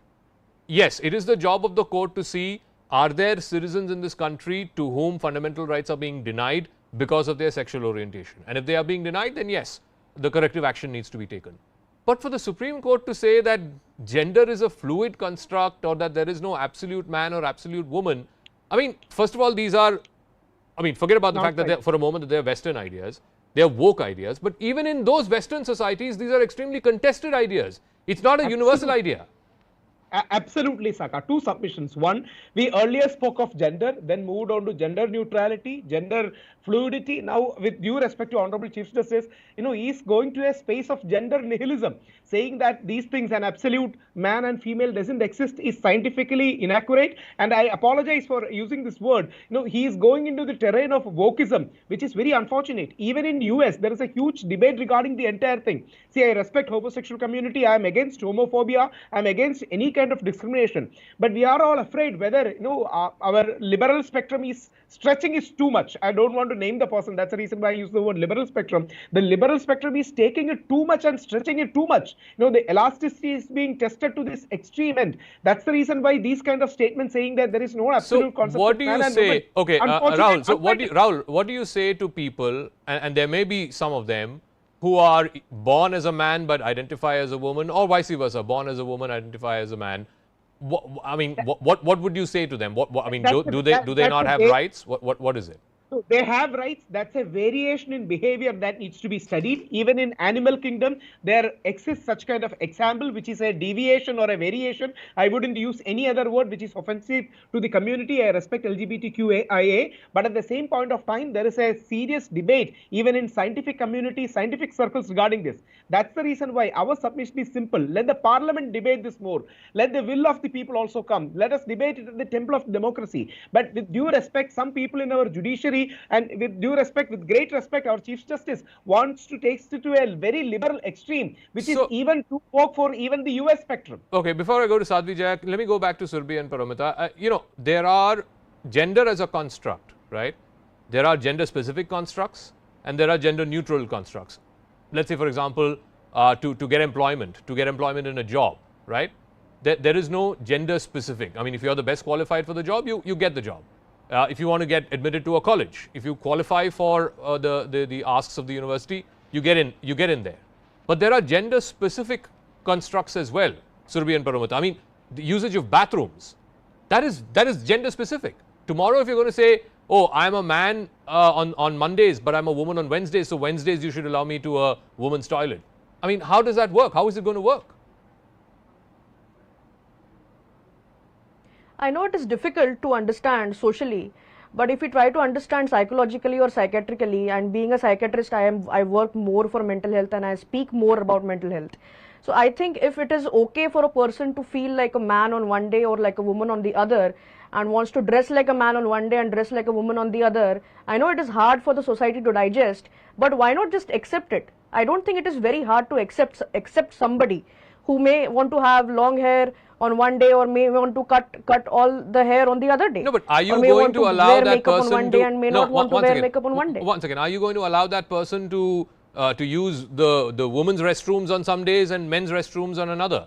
What about the other people who are using the restroom? I mean, don't they have rights? Don't they have the right to feel offended? Absolutely, I agree that it is very, it is very debatable, and it may be offensive for a lot of people who are very, very gender specific, like born in a male body and behave like a man, and born in a female body who behave like a woman. For them, it is very difficult to accept people who are gender fluid or non-binary to visit their washrooms. Suddenly on one day one washroom and suddenly on another day another washroom. I understand there should be gender neutral third washrooms for such people. That is what I feel. So, the third washroom should be gender neutral. Again, I'll ask Rahul also this in a moment. One of the examples that was cited, I believe it came up in the court hearings also, about when it comes to this whole gender neutrality business, about again from Hindu mythology, how Vishnu took the form of Mohini to seduce Shiva, and they had a child in Ayyappa. Right, this was quoted by one of the lawyers in the hearing yesterday as well. So their argument being that gender neutrality and gender fluidity has always been a part of Indian civilization and Hindu mythology and so on and so forth. Sadhvi Jayabharati. Ma'am, can you hear me? All right. You directed this question to me? Yeah, to you, yeah. Jacob? Correct. Yes, correct. Was it to me? Yes, it was to you. Yeah, go ahead. Hello? It was to you. Go ahead. Yes. Hello? Can you hear me? We can hear you. I addressed that question to you. Please go ahead. If you can hear me, please go ahead with your answer. The question was to me, right? Yes, correct. It was to you, Sadhvi Jayabharati. Yes. Okay, we'll try and go back to her in a moment. Rahul, I know you're a great Ayyappa Bhakt, so this was quoted in the courts, and that's why I'm asking you. No, Saka, with due respect, that is for the better use of a word, that is nonsense. I don't want to use nonsense. That is nonsense. See, Ayyappa is the son of Shiva and Vishnu, means Ayyappa joined Shaivism and Vaishnavism. It doesn't mean Shiva and Vishnu physically married. That's a symbolic way of saying. There were two warring communities called Shaivites and Vaishnavites, and Ayyappa joined both Ayya and Appa. That's the reason why it is said so. This is the reason why I'm saying many people are misusing mythological references, misquoting scientific studies. Even in US today, there is a whole debate where there is a man who says he identifies as woman, came to fight in a competition for swimming and won the female swimming competition. That's a current hot debate that's happening in the US, and many people, including Riley Gaines, who is a swimming champion in the US, is contesting this. So you can easily claim that I am feeling woman on one day, I am feeling man on one day, and come to a woman competition and say that I want to take part in this. So no, it is not again the instances that are being quoted, I think it was there in the court's hearings as well, and you must have heard about these arguments about the fact that transgenders existed throughout Indian kingdoms and Indian civilization, the fact that homosexuals, there were always homosexual relationships even through historic times, again lending credence to the argument that in Indian civilization and Indian culture this is nothing new. Do you buy that? See, partially, yes. India has been much more tolerant to sexual diversity. Unlike our Semitic brothers, whose reference to Sodom and Gomorrah are there, Indian culture doesn't have that. But that doesn't mean people can misinterpret. That doesn't mean people can misrepresent. For example, things like Ayyappa. Ayyappa is a totally different phenomenon altogether. He's a Naishtika Brahmachari. But the humble submission is, yes, we all say no to homophobia. We are all against discrimination. But at the same point of time, let us not stretch the argument too much into wokeism, and let us search for a sensible, sensitive middle ground and consensus. Okay, so that's the reason. Sadhvi Jayabharati is back on the program. So Sadhvi Jayabharati, that question that I asked you, one of the arguments that was cited by one of the lawyers for the petitioners in the Supreme Court was that this kind of gender fluidity existed in Hindu mythology. You had the instance of Vishnu taking the form of Mohini to seduce Shiva, and they had a child, Ayyappa. What would you say to that argument?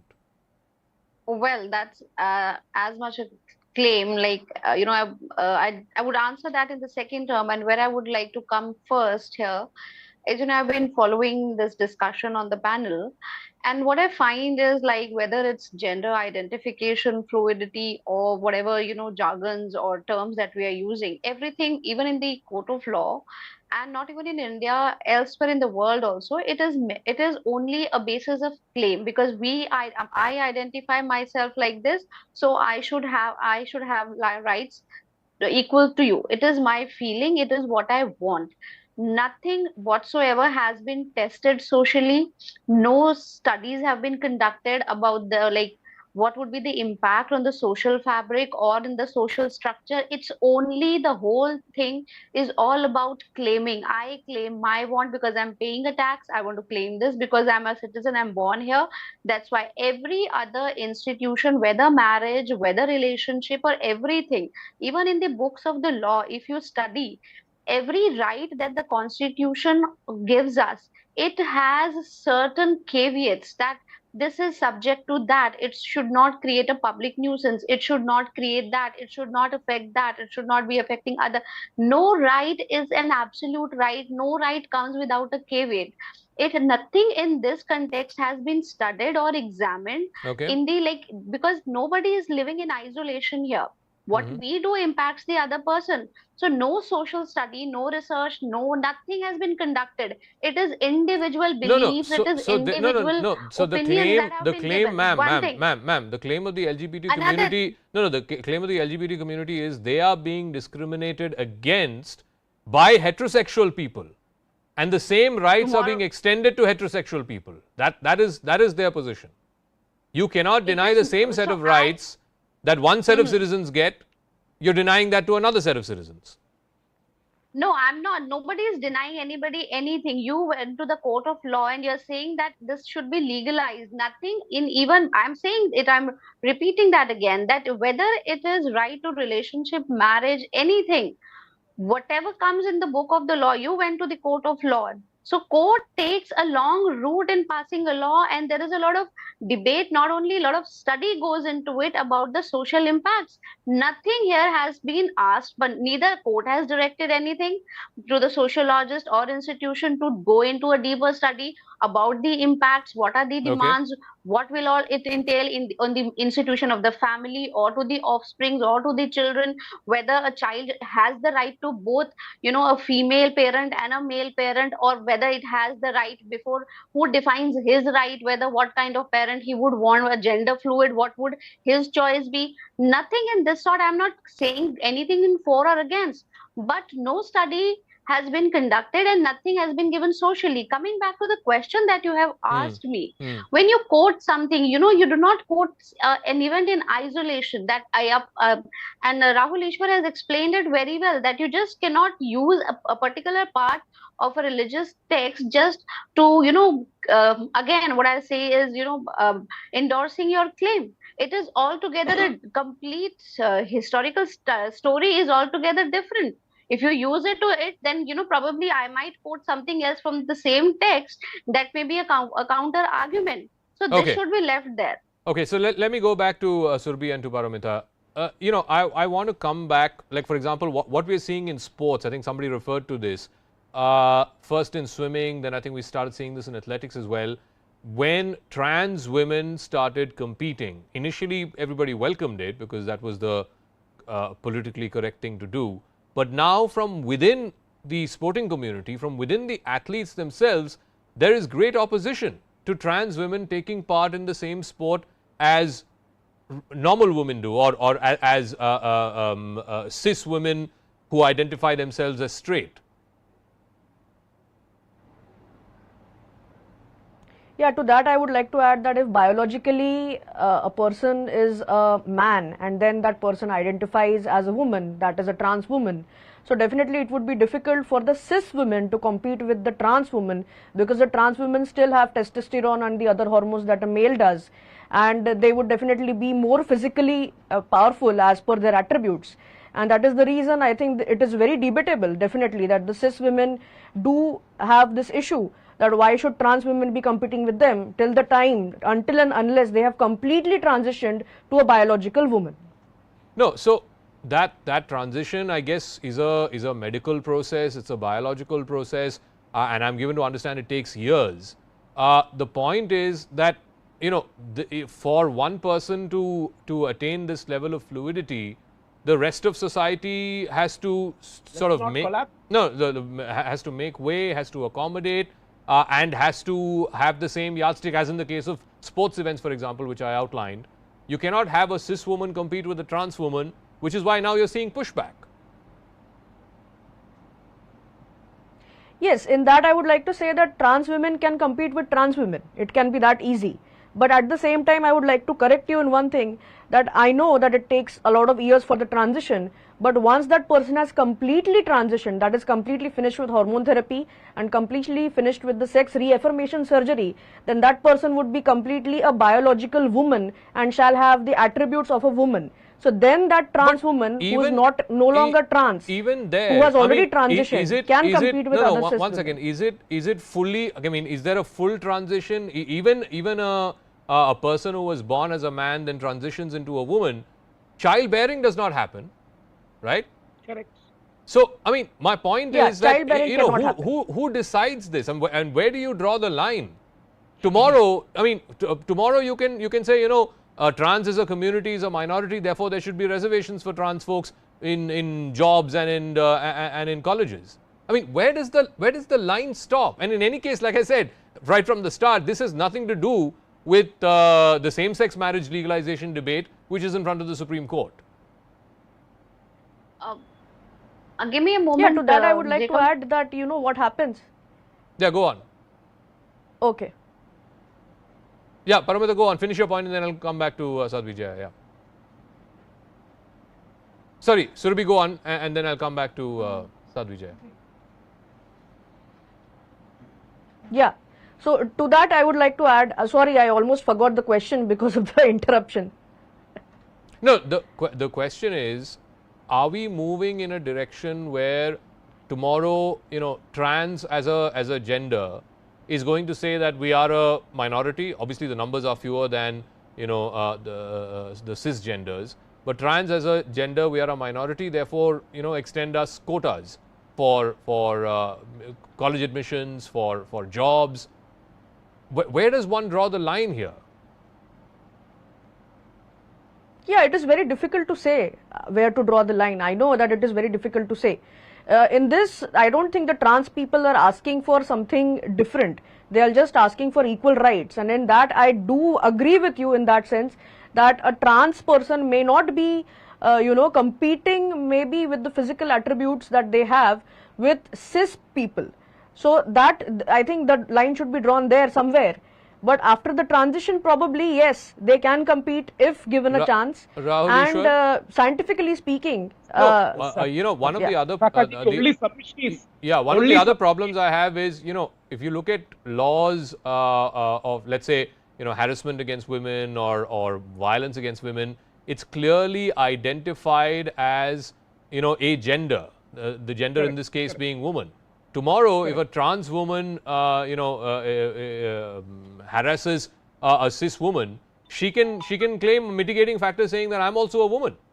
I mean, so my point is, where does this stop?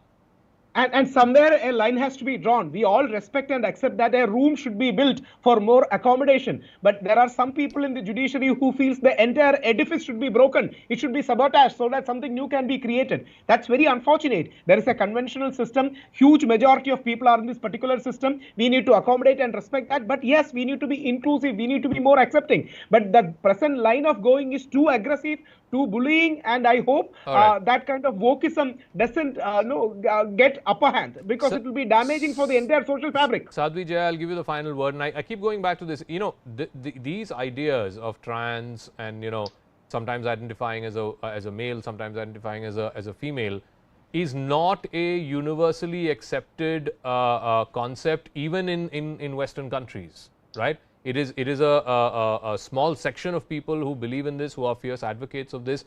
But even there, large sections of society do not accept that this is a norm. Is Sadhvi Jaya there? I'll give her the closing comment. Otherwise, I'm wrapping up. All right. Okay, we'll leave it at that. Like I said, the intent. All right, Sadhvi Jaya, final word. 30 seconds. I got to wrap up after that. Yeah. I just want to say here, that, all the questions that you've put and, our, esteemed panelist with me, she has said everything, every question that you've been putting, she accepted that it is debatable, it is difficult, it is yet to be settled.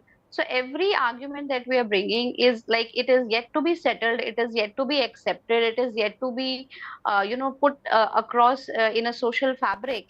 So, before we just go about claiming the rights and asking the laws to be passed, let's first settle all the questions and let us take it as a process before we say like everything is debatable, yet we want to get a law as passed, a law passed. That should not be the process. Let's first settle all the debates and the questions that are coming out of it, and then maybe the court should be, got into it. We'll leave it at that. Thank you very much to all our guests. Like I said, the hearing in the Supreme Court will continue.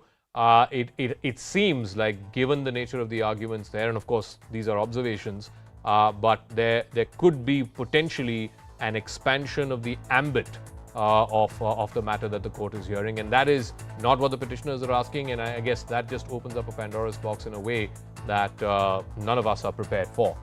All right, let me also go across and try and make sense of this whole thing about gender fluidity and gender neutrality. What is cisgender, transgender? How can there be a person who is biologically a man but identifies as a woman? How can there be somebody who biologically is a woman but identifies themselves as a man? And then, of course, you have this whole business of pronouns, which frankly I don't understand, but Salvatore Babones does. He's an American sociologist. He's associate professor at the University of Sydney. Thank you very much, Professor Babones, for joining us. First things first, the argument, and I'm sure you're also following the fascinating arguments that are happening in the Supreme Court of India on legalizing same-sex marriages. The argument that's being put forth by the petitioners is that you are denying basic civil rights by way of marriage to a particular class of citizens because of their sexual orientation. Those same rights you're extending to heterosexual couples, and that is a violation of basic human rights, violation of the Indian Constitution, so on and so forth. Where do you stand, and how do you view this ongoing, not just legal debate that's happening in India, but this is also a sociological debate, I believe? Well, of course, I can't weigh in on Indian legal affairs. I'm not a constitutional law expert, never mind an Indian constitutional law expert. Of course, thinking on this issue has evolved globally, and different countries have come to different solutions. But let's remember, here in Australia, same-sex marriage only became a nationally accepted norm in 2017, so less than 6 years ago. In the United States, it was 2015. So this is really new territory. Different countries have handled it differently. In the United States, same-sex marriage came in through a similar mechanism to what seems to be going on in India, that it was a Supreme Court decision on the basis of construed fundamental rights, and it was highly controversial. It was a 5-4 decision of the U.S. Supreme Court, so it was by no means something that was a broad consensus. Instead, it was a very narrow majority. In Australia, by contrast, there was a referendum process, and the referendum won overwhelmingly. The referendum, the Australian citizens of Australia overwhelmingly supported the idea of gay marriage. And that's something we've seen in countries where it's been handled via referendum, or in individual U.S. states where it's been handled via referendum. Those states tended, or those countries have tended to approve the concept of same-sex marriage. In places where it has been imposed through judicial fiat, it has been highly controversial. But during the course of the arguments, it seemed like the remit of the debate on legalizing same-sex marriage had been sort of expanded, if you will, where the Chief Justice went on to say that there is no concept of absolute man or absolute woman, and that gender cannot be defined by just male or female body parts. And I also understand that gender is also part biological construct and a part sociological construct. But are we now moving in a direction of extreme wokeism where, like I said in the earlier part of the program, on some days a person identifies themselves as male, and some days the person identifies themselves as female? Where are we headed with this, and how do we make sense of this?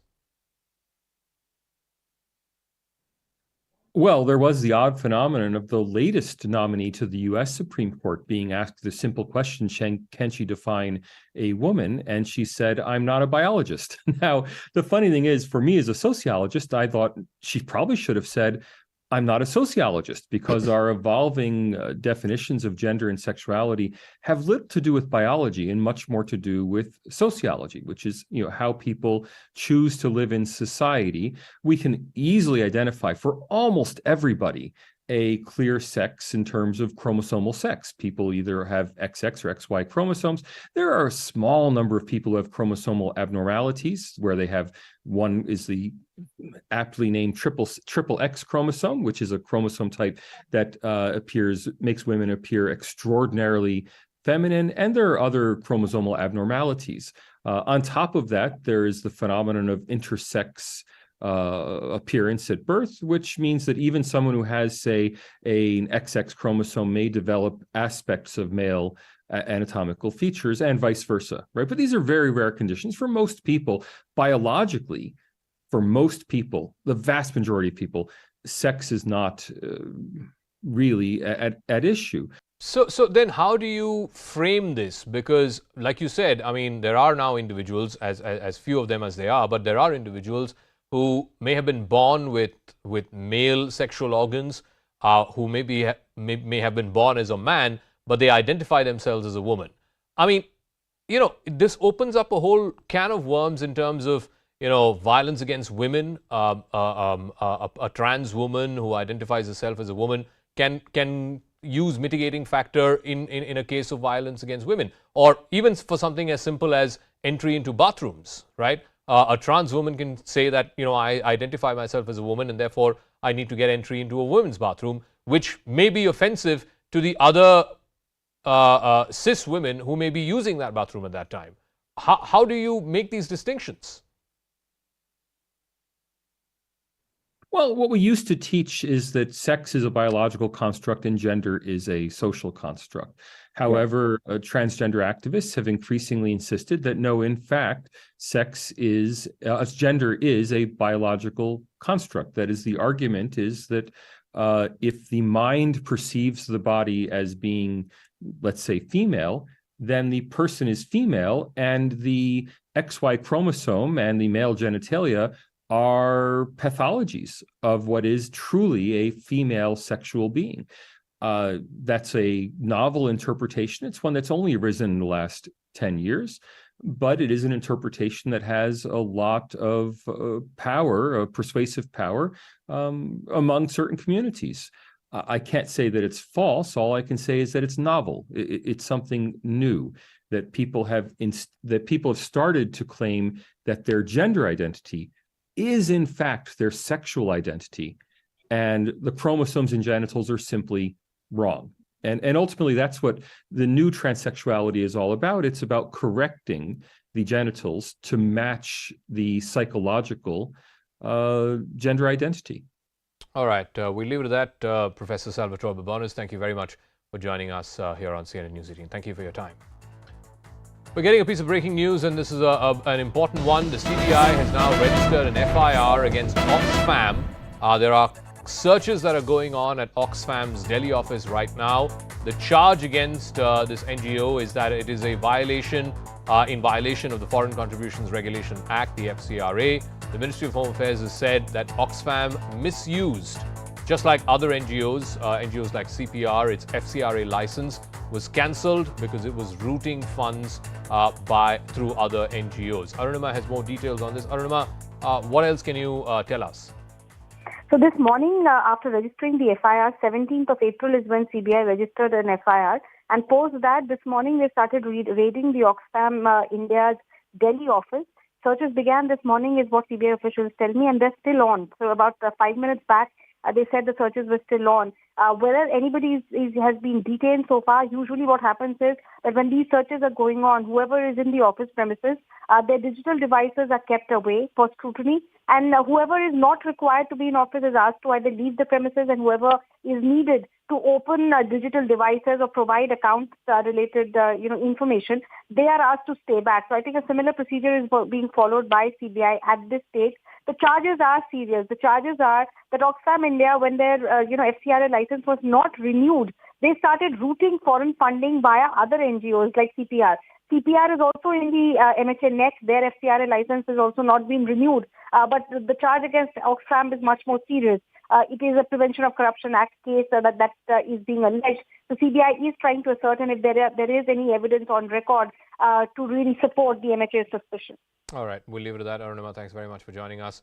So those raids are ongoing even as we speak. The FIR was registered earlier today. But let's move on to the other story, and it's coming in from Sudan, which is also now having a domestic political fallout. Sudan is on the edge amid escalating tensions between paramilitary forces and Sudan's army. Caught in the crossfire are thousands of civilians, including 30-odd people from Karnataka. They have appealed to the government of India for help. They've been sending photographs, videos of the kind of dire circumstances that they're in. They say that they are running out of food and water. The building that they have been holed up in has been fired on. They've appealed to be evacuated at the earliest. In fact, that has now had a domestic political fallout with the Congress and the BJP in the run-up to the Karnataka elections. Former Karnataka Chief Minister Siddaramaiah first tweeted that 30-odd people from Karnataka belonging to the Hakki-Pikki tribe are stranded in Sudan and the MEA must ensure their safe return, to which External Affairs Minister Dr. S. Jaishankar tweeted that he's appalled and that there are lives at stake, so there is no need to do politics, to which Congress MP Jairam Ramesh tweeted that the most appalling response has been from the External Affairs Minister to a former Chief Minister. BJP MP Tejaswi Surya hit back saying that the Congress should not be giving lessons on rescuing stranded Indians and that all Kannadigas will return safely. Now, here's how the Indian government has been monitoring the situation in Sudan. External Affairs Minister Dr. Jaishankar has spoken to his counterparts in Saudi Arabia and the UAE. They are two of four countries who are involved in the process of evacuation of all foreign nationals. India is also engaged with the US, UK, Saudi Arabia, and the UAE, the quartet of countries as it were. It's also working in close coordination with the United Nations. There is a dedicated control room which has been set up in Delhi, and regular reports on the status of the Indians who are stranded there are being taken from Khartoum. I want to first go across to Prabhu, who is an Indian national who's stranded in Sudan. I'll also be joined in a moment by Aishwarya Mahadev of the Congress. Ratan Sharda, RSS researcher and author, is also joining us. Prabhu, first things first, आपका स्थिति अभी कैसा है? आपका जो daily needs हैं, आप वो कैसे मैनेज कर रहे हैं? कहाँ पे फंसे हैं और आप कितने लोग हैं जो फंसे हैं सूडान में? खाने के लिए तो हम लोग जो इस घर में आए थे, रेंट ले लिया था, तो जब भी हमारे पास ना दुकान खुली हुई थी तो रोज लाके खाना बना के खाते थे, दुकान सामने ही थी, तो हम स्टॉक नहीं किया था, हमने रोज लाने का खाना पका के खाने का ये काम करते थे हम लोग जी। तो हमें कोई मैसेज नहीं मिली है ऐसा कुछ यहाँ फायर होने वाला है, तो हम कोई मैसेज नहीं मिली हम स्टॉक करने के लिए। तो एक साथ ही ऐसा फायर होने लगा तो हम इमरजेंसी पूरा डोर लॉक करना पड़ा, तो हम अंदर ही लॉक होना पड़ा। तो बाहर का सिचुएशन मालूम होने के लिए हमको 4 से 5 दिन लग गया जी। तो हमारे पास ना जो भी बचे हुए थे जो अनाज उसको ही खाए, पानी पिए। 4 दिन तक हमने खाना तो नहीं खाया था, हमने जो पानी था टोटी में पानी था कुआं में, वो पानी ही पिया सब लोग ने, और बाद में पानी खत्म हो जाने के बाद बहुत परेशानी हुई हमको। प्रभु ये बताइए कि सरकार की तरफ से कोई कम्युनिकेशन है आया है आपके पास? किसी ने रीच आउट किया है? किसी ने ये कहा है कि आपको वहां से इवैक्यूएट करेंगे?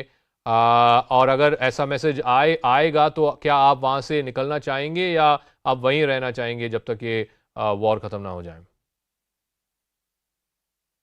अभी तो ये चूज करने के लिए हमारे पास तो कोई आइडियोलॉजी नहीं है, क्योंकि हमको मदद मिली नहीं है, यहाँ पे किसी से भी मदद नहीं मिली है। अभी इसको चूज करने का हमारे को समझ में नहीं आ रहा है, यहाँ रहेंगे या इंडिया जाएंगे। हमारे को कोई समझ में नहीं आ रहा है, क्योंकि हम बाहर जा नहीं सकते, फायरिंग हुआ है। सरकार की तरफ से हमारे को मदद मिल जाएगी, इंडिया बुलाया जाएगा तो हम आने के लिए तैयार है। आप कितने लोग हो प्रभु?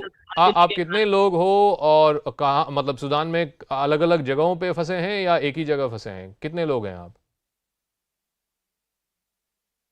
स्टेट है कर्नाटक, तो वहां से मेरी समझ में मेरे को जितना मालूम है 700-800 लोग फंसे हुए हैं सूडान में, पूरे सूडान में 700-800 हजार लोग के आर पार फंसे हुए हैं।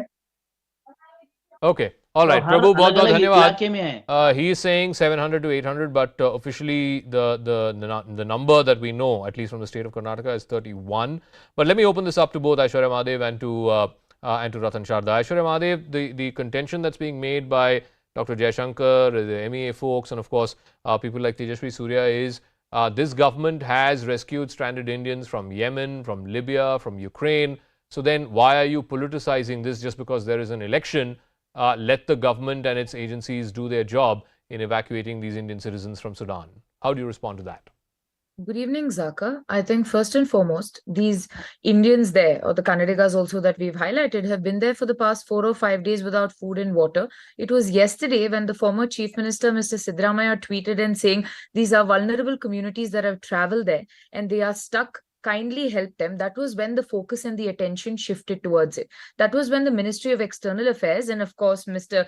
Jaishankar with his appalling sort of response came out to tell us that these things were happening. But please tell me, how much media attention was on this situation before that? One. Second, how many people had established contact to reassure these people stranded there? Two. And third, is it really wrong for a former head of a state to ask the central government for help and assistance for his people who are stranded abroad?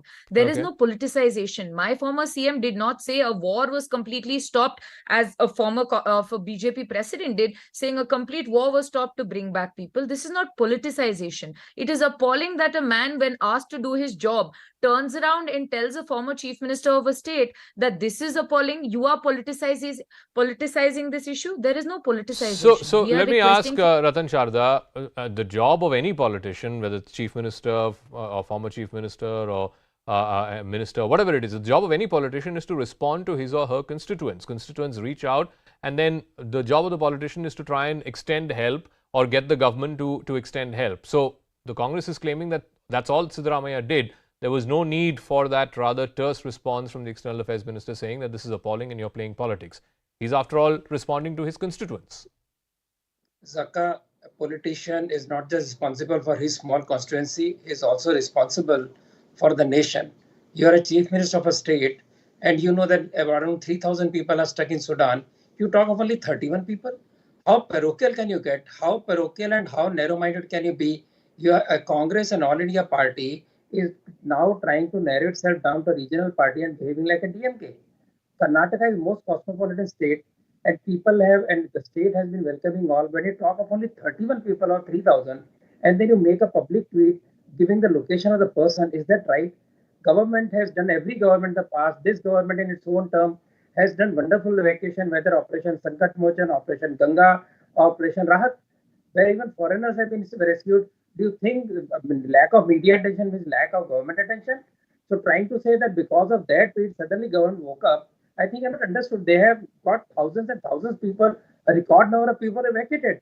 When you talk of only one kind of caste, one kind of people, it is nothing but pure parochial politics. All right. Aishwarya Mahadev, why reduce it just to parochial identities just because there is an election coming up? Had that election not been there, would Siddaramaiah have publicly tweeted about this? Did Congress speak about this when the earlier operations took place? No, they welcomed the government. Okay. Let Aishwarya respond, yeah. We don't need any lessons on any evacuation programs because from the Gulf War, and post that also, the UP has done its responsibility. When you talk about a parochial mindset, sir, I will not even engage in that, because if Mr. Siddaramaiah had not spoken about these 31 Kannadigas who are part of his state, who are his people, would you have even known about the plight of the thousands of others? You would not. Would you have even made that contact with them? You would have not. And this is not the first time. Twitter has been an asset for people in order of communication from the time of Ms. Sushma Swaraj onwards. A lot of these responses and these sort of requests have come up, and the government, when it's convenient for them, they say we did this, and the power of social media. Okay. But when an opposition leader raises the voice for his people, it becomes parochial. All right. And so let me remind you, during COVID, what happened? It was each to their own. It was every state for themselves. It was migrants from UP, Bihar, migrants from here, there, whatever, while the central government stayed blank. While Karnataka also offered shelter, Karnataka looked after its own. I do not believe at any point you talk about this larger idea of a parochial mindset, but tell me, would you have voluntarily So Ratan Sharda, final word. I got to wrap up after that. The people of what is happening? Yeah, let him respond. Absolutely not. Final word, Ratan Sharda. I got to wrap up after that, Aishwarya. Thank you. Please yield. Yeah, thank you. The first of Siddaramaiah, no Congress leader has spoken of all the 3,000 people. And again, to believe that, because I said every party has done its bit for evacuation, and do you think that government is sleeping till you make a tweet?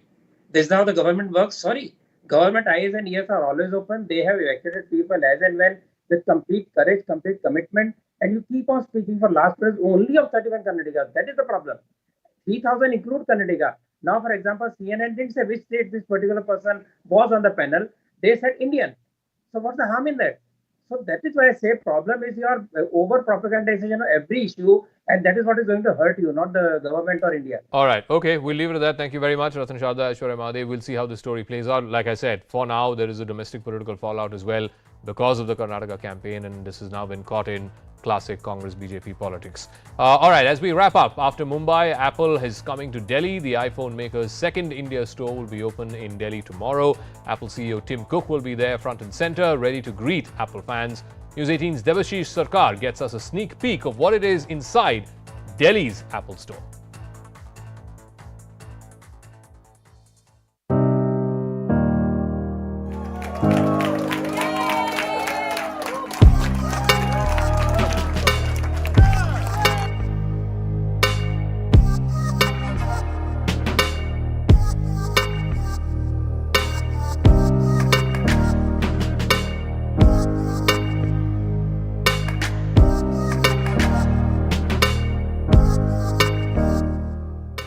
After the Apple BKC in Mumbai, it's now time for Delhi, and we are here at the Apple Saket store at the Select City World Mall. Well, I'm sure you must have been to the Select City World Mall, and you just walk up the first floor and you see the grand Apple store that is opening April 20th, 10 a.m. onwards. So I'll just give you a quick tour of the store. So the moment you enter from here, the first thing you're going to see is the MacBook Reis, the MacBook Pro, the MacBook Air is there, you have the iPad. Let's start with the Apple Music section over here first.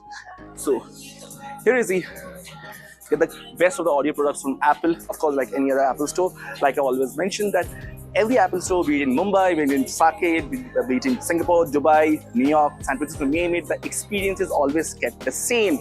And this time, you get the similar vibes as well in the Apple Saket store. So over here, soon, when you enter on the left side, Apple Music section, then next comes the accessory range. You have all the MagSafe chargers, or whatever kind of charger that Apple sells, you will find in this store. And here you go, all the dual port adapters and everything is there. And now we move on to the Apple Arcade. Well, Apple, if you love to play games, and this is the spot for you. You can really try out your games over here, and you can also get to know new games as well. If you just come over here right now, you see the iMac range.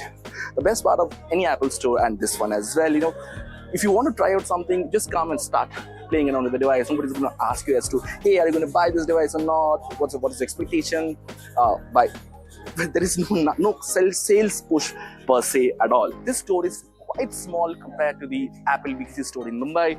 This is the Today at Apple session area. So you can come, you can sit over here, you can book a slot for the Today at Apple sessions from your iPhone app, the store iPhone app, and you can come, you can improve your photography skills. And there are other kind of training sessions as well, be it basic how-tos, starting from how to fix your phones, like the basic things like USB memory, or photography skills, or advanced Mac systems as well.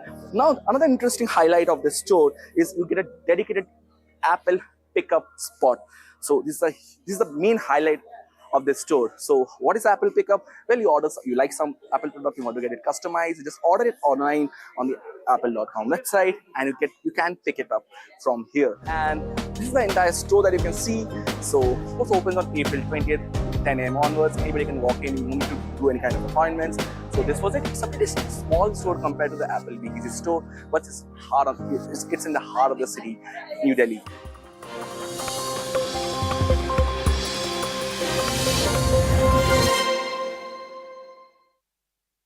Down not allowing women of a certain age into that shrine was because it violates the basic rights of a class of citizens because of their gender, right? And the Supreme Court said that is violative of 14 and 15.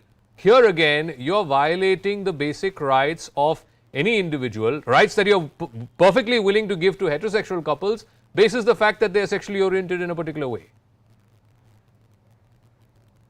I think Zara, one of the important things to speak about is that a constitution is not doesn't doesn't discriminate and doesn't say that some people need to be given preferential treatment while some people, just because they belong to a minority community, should not be given preferential treatment.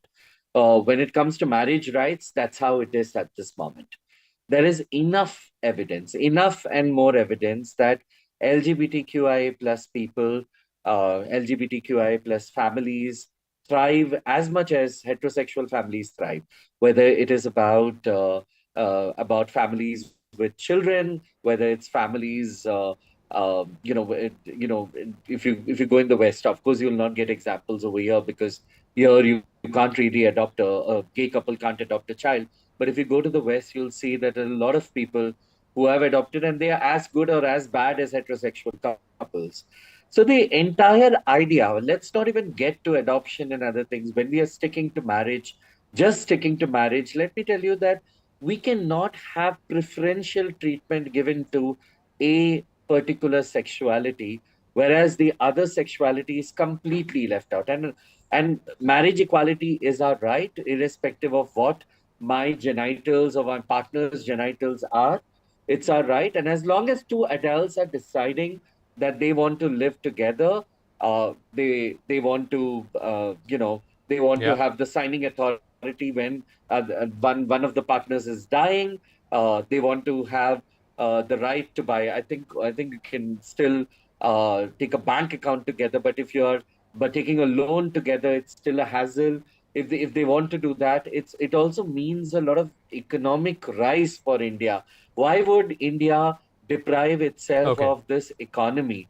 Why would India deprive itself, its citizens, of these basic rights to love and to be with the one I love in legal matrimony? The argument put forth by the centre is that marriage in a country like India is essentially a religious construct. It is sort of solemnized by whichever religion you believe in, and therefore, in a country that is deeply religious conservative, this idea of legalizing same-sex marriage may not fly. A majority might actually resent such a move, and therefore, the centre is arguing that same-sex marriage should not be made legal.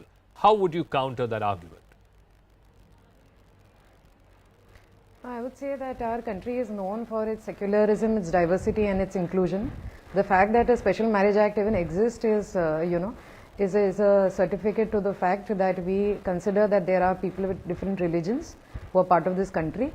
As far as the laws concerning the Hindu Marriage Act and the acts around marriage, the personal laws, while we may not have legal sanctity going through that route, it is not like Indians are not getting married under religious customs. They are very much getting married abroad and within the country as well. Enough news reports will show you that. It is only that we don't have legal support. At the moment, I understand that the court wants to restrict themselves to a special marriage act, but even otherwise, there is definitely room for including our community. So let me ask Paras Tomar, if the court, and this was something that came up in the conversation in court today, where the CJI was of the view that it may be better to look at it purely from a point of view of the Special Marriage Act, where it says any two persons who want to get married can get married. It is a civil contract. It is a civil union, if you will. If you go that route, the problem is then you're still not solving the issue of same-sex couples getting the same rights by marriage as heterosexual couples do, whether it is right to property, right to inheritance, right to alimony. All of these are not settled if you merely look at it from the point of view of the Special Marriage Act. Yeah, it actually feels like abject tokenism, where it's almost like a little bone that will get thrown. But the thing is, as a citizen of India, as a proud citizen of India, as a tax-paying citizen of India, I think we're all at a point now where we're now demanding these equal rights, right? And it's very important. When I was hearing that argument, the fact that they talked about the fact that this was just an urban elite phenomena, I think my eyes rolled so hard, because LGBTQ, the T, the transgenders, that community talks so openly and vocally about the fact that they don't get jobs, that they have to become sex workers or that they become beggars. So So, when I was hearing about this whole urban elite phenomena, it just feels like a construct where they very conveniently want to look at one side making the argument. Sure, there could be extremely poor people who are gay, but they're probably not coming to the forefront because they don't have livelihoods, they don't have money at the moment. At the same time, the other counter argument is, even if it is an urban elite phenomena, which it is not, so what? Because equality and rights have never depended on your social and monetary status. Because by the same logic, if these were poor people, would you then have said, oh, they're only poor, we don't need to listen to them? So either ways, that argument held no water for me, because when you're saying basically this is just urban elite or that they're not making money, it makes no sense. The second part, which I thought was very deeply questionable when they talked about the fact that India is not ready, popularity, the popular vote doesn't often mean the thing is right. Popularity doesn't always mean it's the path of righteousness.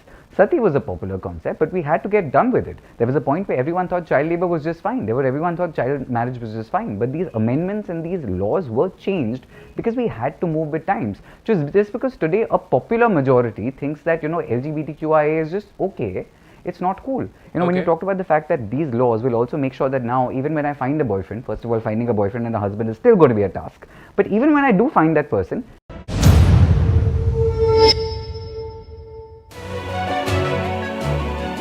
Hello, Namaskar. This is First Post and you're watching Vantage with me, Palki Sharma.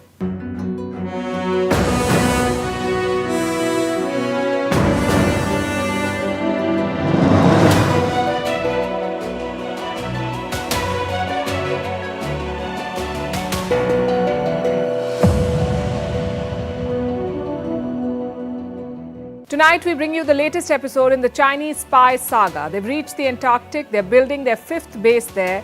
Australia and New Zealand feel threatened. China says this base is for research, but the West does not agree. How many countries have bases on Antarctica? India does. We'll tell you about the others too. What do they do? And is Antarctica the next battleground? That's our lead story tonight. In France, the hypocrisy over free speech is being exposed. It involved both France and the UK. A publisher involved in protests against President Macron has been arrested, and that too on anti-terror charges. In America, the hypocrisy over human rights and child rights is being exposed. They're suffering a labor shortage, so they've amended laws to allow children below the age of 16 to work. Is child labor kosher now? And why is an influencer video on Bournvita making waves? What new rules is India introducing to regulate health influencers? All this and more coming up. The headlines first. North Korea all set to launch a spy satellite. Kim Jong-un says the development of the country's first military spy satellite is complete and that it's to counter threats from the US and South Korea. America's abortion debate reaches the Supreme Court again. A lower court had restricted the use of a pill called mifepristone. The Biden administration filed an emergency plea. Now the top court will decide. Mifepristone is used in more than half the abortions in America. It's official. India is the world's most populous nation. The latest UN data shows India has overtaken China with a population crossing 1.4 billion. China has been regarded as the world's most populous country since the fall of the Roman Empire. The skeleton of a giant Tyrannosaurus Rex has been sold for over $6 million at a Swiss auction. But the amount is below expectations for the 67-million-year-old creature. This is the first time a T-Rex has been auctioned in Europe. And it's the end of an era. Netflix will stop mailing DVDs of movies and shows to its subscribers after 25 years. The move completes Netflix's full switch over to streaming.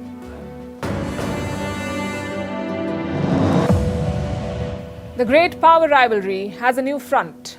The cold, icy terrain of the Antarctic. China is making moves even in the Antarctic.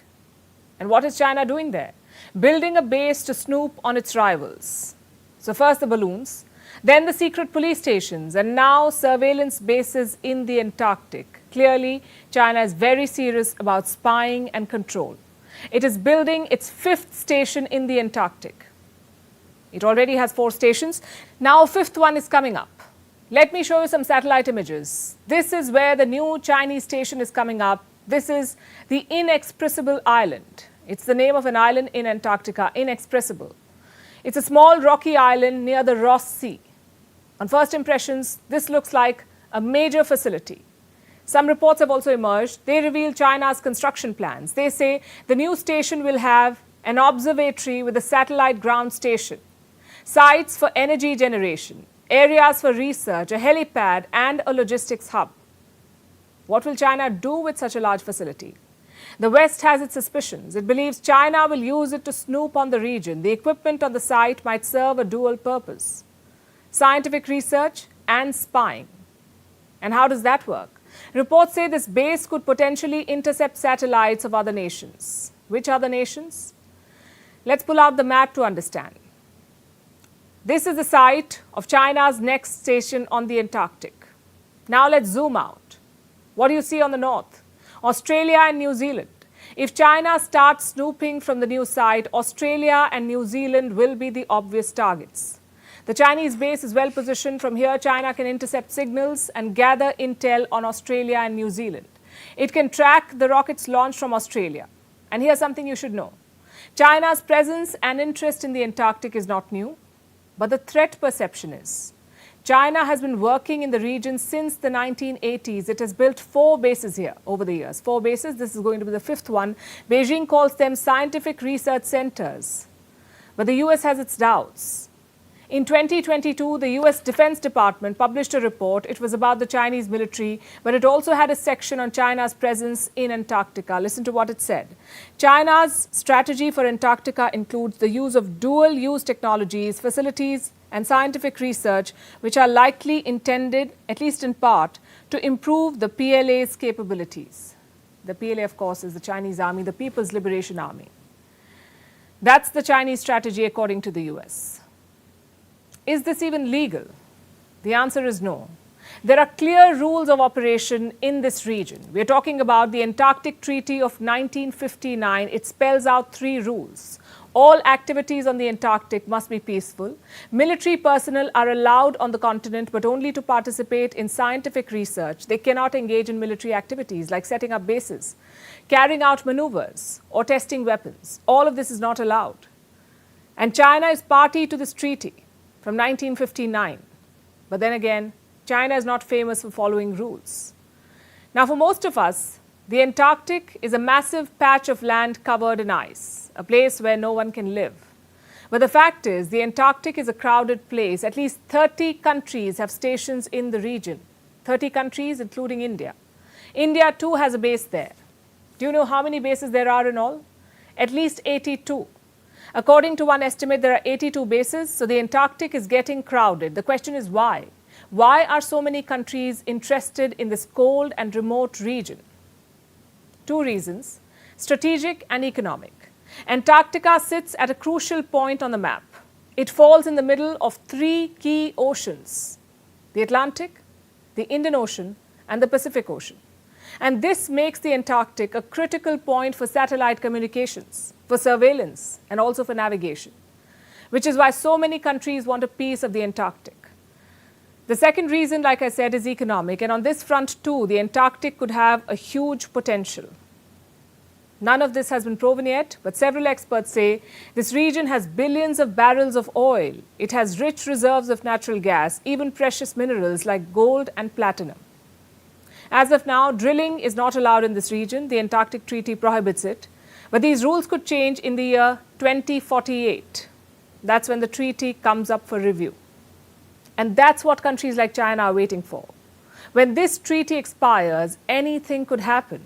Countries could even push for Antarctica to be divided. So science is just a proxy for geopolitics here. The real game is about dictating the future of the Antarctic. The race is already on. China's expansion is aimed at the future. It would want to control large parts of this region. The West will push back and a new battleground will emerge. Liberty, equality, and fraternity. As the French keep telling us, these ideals grew out of their revolution, the French Revolution. President Macron is no different. He has appointed himself as the defender of free speech and free press. Unless, of course, his government is the target. Then everything is fair game. This story is about how France and its frenemy Britain persecuted a journalist, a French publisher who opposed Macron's pension plan. It's got illegal surveillance, terror charges, and police overreach. everything that would guarantee criticism from foreign offices in Paris and London. Except this time, they are the culprits. The publisher in question is a man called Ernest Moret. He works at a French publication called Éditions La Fabrique. It's left-leaning and anti-Macron. On Monday, this publisher was travelling from Paris to London. He was planning to attend the London Book Fair. When he reached the train station, Scotland Yard officers were waiting for him. They pulled him aside, they questioned him without a lawyer and eventually arrested him. The charges? Terrorism. Remember, this is happening to a French publisher in London. According to Britain's Terrorism Act, all of this is legal. The interception at the station, the questioning without a lawyer, the arrest without justification, all of this is permitted under certain sections of the Terrorism Act. But the question is, what prompted this heavy-handedness? The police say the publisher was involved in France's pension protests. Nothing illegal last we checked. How does that justify invoking a terror charge? And more importantly, how did Scotland Yard know that this publisher was travelling to London? The speculation is it's a joint operation, that France tipped off Scotland Yard. And if so, it's a violation of monumental proportions. The police asked this man to give up his phone and passcodes. When he refused to do it, he was taken into custody. It was only on Tuesday that the French publisher was released on bail. So much for freedom of press. The fact is, we should not be surprised by any of this. President Macron's free speech monologues are a facade at best and hypocrisy at worst. Consider a few of these examples. In July 2021, a French billboard owner was fined 10,000 euros. His crime? Depicting Macron as Adolf Hitler. Now, I agree the comparison was in poor taste, but remember, this is the same president who defended insults to Prophet Muhammad as freedom of expression. Surely the billboard was not as bad. In 2019, a French court convicted 2 people on contempt charges. Guess what they had done? They'd burnt effigies of President Macron. It happens nearly every day in India. The third sample is from last month. A 50-year-old woman was arrested from her house by 3 officers. Guess what she had done? Posted a Facebook message calling Macron garbage. And this sums up his attitude to free speech. It's a fundamental right as long as Macron himself is not affected. But if you criticize his policies, you get arrested in London. If you burn his effigies, the court convicts you. And if you compare him to Hitler, you cough up 10,000 euros. Hypocrisy at its finest. In this latest case, French authors and publishers are rallying against the government. They've asked Scotland Yard to drop the case. They've also asked the French government to guarantee the publisher's safety. If only he had been arrested in Asia or Africa. Then Macron would have probably flown down to secure his release. But right now, there is silence from Paris. In America, a new trend is catching on. People are buying groceries on EMIs. And no, this is not some finance trend. Many households are in distress. Inflation is squeezing their monthly budget, so people are buying food by taking out a loan. They're using instant credit apps, buy now, pay later schemes, also called as BNPL, buy now, pay later. You must have heard about this. It's the hottest trend in finance. You buy something today on a loan. You get what you need on the same day, but you don't have to make the payment. You can split your bill in easy installments and pay the loan over a period of time. Now, buy now, pay later is not a new idea, really. People use it all the time to get their favorite gadgets, to buy appliances, or for a big ticket purchase like a car. But buying food on EMI is a sign of financial pain. It usually means you don't have enough money in your pocket today. You're going into debt just to put food on your plate. American households have been going through this pain for some time. Let's look at the numbers. How many Americans use buy now, pay later apps? About 50% according to a survey. Out of these, 1 in 5 use apps to get groceries. 27% Americans use these loans as a bridge just to get through the month before the next paycheck lands in their accounts. They take out a loan. Now let's look at the breakup of these loans to understand how BNPL, buy now, pay later money is spent. In the first 2 months of 2023, 40% of BNPL loans were issued on groceries, 40%, 38% on home furnishings, 8% on apparel. So groceries had the highest share, 40%. And clearly there's a problem here. How did Americans end up with no money? It began during the pandemic. Many households needed financial support, so they turned to these apps because they're very easy to use. Getting loan is as easy as installing an app and signing up. In 2019, buy now, pay later loans amounted to just $2 billion. In 2021, this number had shot up to $24 billion, and that's a jump of more than 1,000%. So BNPL loans became popular during the pandemic. What happened next made them a necessity for American households. Inflation skyrocketed in the US. Last year in July, America reported its highest inflation in 4 decades. And this has a direct impact on prices of household goods. In December, grocery prices were up by almost 12%. Prices of eggs shot up by 138%. Butter sticks, 38.5%. All-purpose flour, 34.5%. Spaghetti and macaroni, 31.3%. That's the kind of price rise Americans had to deal with. Monthly expenses of many families doubled. They simply struggled to make ends meet. So they had to resort to these instant loans, buy now, pay later schemes, and credit cards. Now, inflation has begun to cool, but it's leaving many households in debt, and some are struggling to keep up with their payments. Again, I have some numbers. At the end of 2022, Americans had $986 billion worth of credit card debt. $986 billion. In the last 3 months of 2022, credit card debt had surged by $61 billion.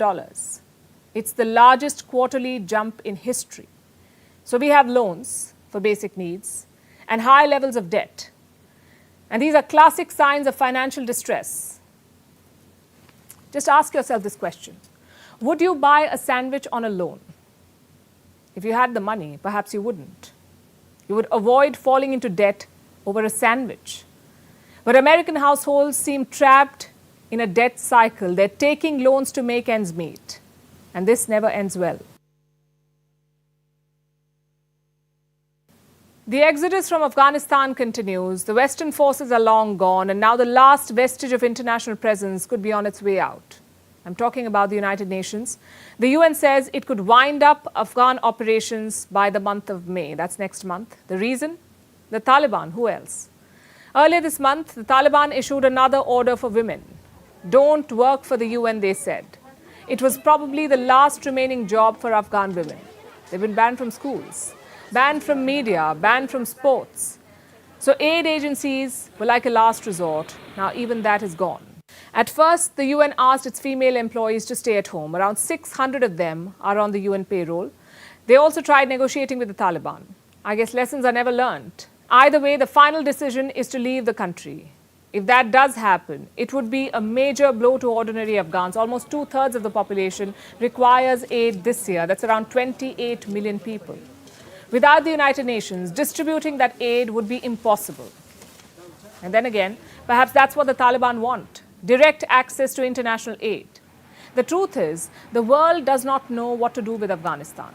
There is no consensus on sanctions. There is no consensus on aid, not even on basic engagement policies. Let me explain what I'm talking about. This news came out on Tuesday. Take a look at the headline. Top UN official proposes meeting to discuss recognition of Taliban. That top official is the UN's Deputy Secretary General. He wants to convene a meeting of foreign envoys to get them in the same room and get them talking, and eventually to put the Taliban on the path to recognition. And this is the confusion I was talking about. On the one hand, you talk about leaving Afghanistan. On the other, you propose recognizing the Taliban. In all this confusion, Afghan people are suffering. I have some numbers for you. Since the Taliban's takeover, Afghanistan's GDP has fallen 35%. Food prices are up 30%. Unemployment is at 40%, 40. The United Nations says Afghanistan is the worst humanitarian crisis in 2023. Not Syria, not Yemen, it's Afghanistan. The country will need $4.6 billion in aid this year. Without the United Nations, who will distribute that aid? Well, I know who shouldn't. The Taliban. Like all conflicts, Afghanistan too has been put on the back burner. There is no interest in Washington or London or Brussels to resolve it. Take the G7 Leaders Summit in December last year. Ukraine and Russia were mentioned more than 20 times each in their joint statement. Guess what wasn't? Afghanistan.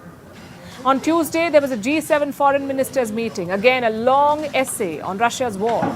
But Afghanistan was pushed down to issue number 6. Some condemnations, some virtue signaling, and job done. The fact is, Afghanistan has become dispensable for the West. Their new project is Ukraine. It's the harsh and heartbreaking reality for 40 million Afghans. But countries like India have a role to play here. New Delhi must ensure that Afghanistan does not become a forgotten crisis. That's what happened in the 1990s. Once the Soviets left, the world lost interest in Afghanistan. And guess who benefited from that?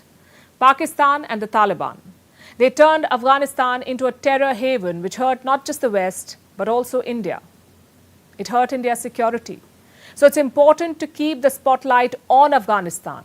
If not, history has a way of repeating itself.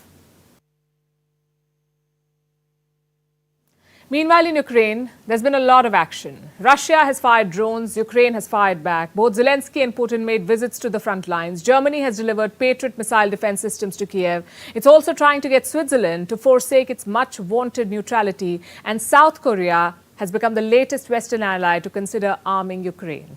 I know that's a lot to process, so we'll break it down, starting with the drone war. In the early hours of the day, an attack began. The target was the Ukrainian port city of Odessa. Russia pounded it with drones. Reports say they used the Iranian-made Shahid 136 drones. Ukraine claims to have shot down most of the drones. No casualties were reported. And this is a relatively common affair. Russia using drones against Ukraine. It happens all the time. Here's what is not. Ukraine carrying out drone attacks in Russia. Reports say that happened yesterday. And Ukraine used an American Switchblade drone. This is the first time Switchblades are being used in Russian territory. Now, what are Switchblades? They're a type of kamikaze or suicide drones developed by the US. They have the same function as the Iranian Shahid drone. Find a target and crash into it, exploding on impact. That's what they do. The US has supplied Switchblades to Ukraine. Reports say some 700 of them. They've sent another type of suicide drone too. It's called the Phoenix Ghost Kamikaze drone. America has sent about 1,800 of these drones. So clearly, Ukraine has an American suicide drone arsenal now, and it has started using it to launch attacks on Russian soil. Yesterday's attack took place in Russia's Belgorod region, 500 meters inside its airspace. No damage or casualties were reported, but it marks another escalation in the war. Meanwhile, the leaders of the warring states were both on the front lines. Putin was reportedly in the Russian-occupied regions of Kherson and Luhansk. The Kremlin says he went on Monday. He visited Russian military headquarters in both the regions. It's important to me to hear your opinion about how the situation develops. Listen to you, exchange information. The day after Putin's visit, violence erupted in the region. There was artillery fire. At least one person was killed and 9 injured. First a whistle, then a loud explosion. It was deafening, very strong. I turned around, saw that everything was flying apart. Everyone started to run away. This was only the first flight. Then probably there were 2 more bangs. During all of this, Zelensky was also visiting the front lines. He was in the eastern city of Avdiivka yesterday, and he too was seen conferring with his troops. It is a pleasure for me to see you. Shake your strong hands and know that you hold the future of Ukraine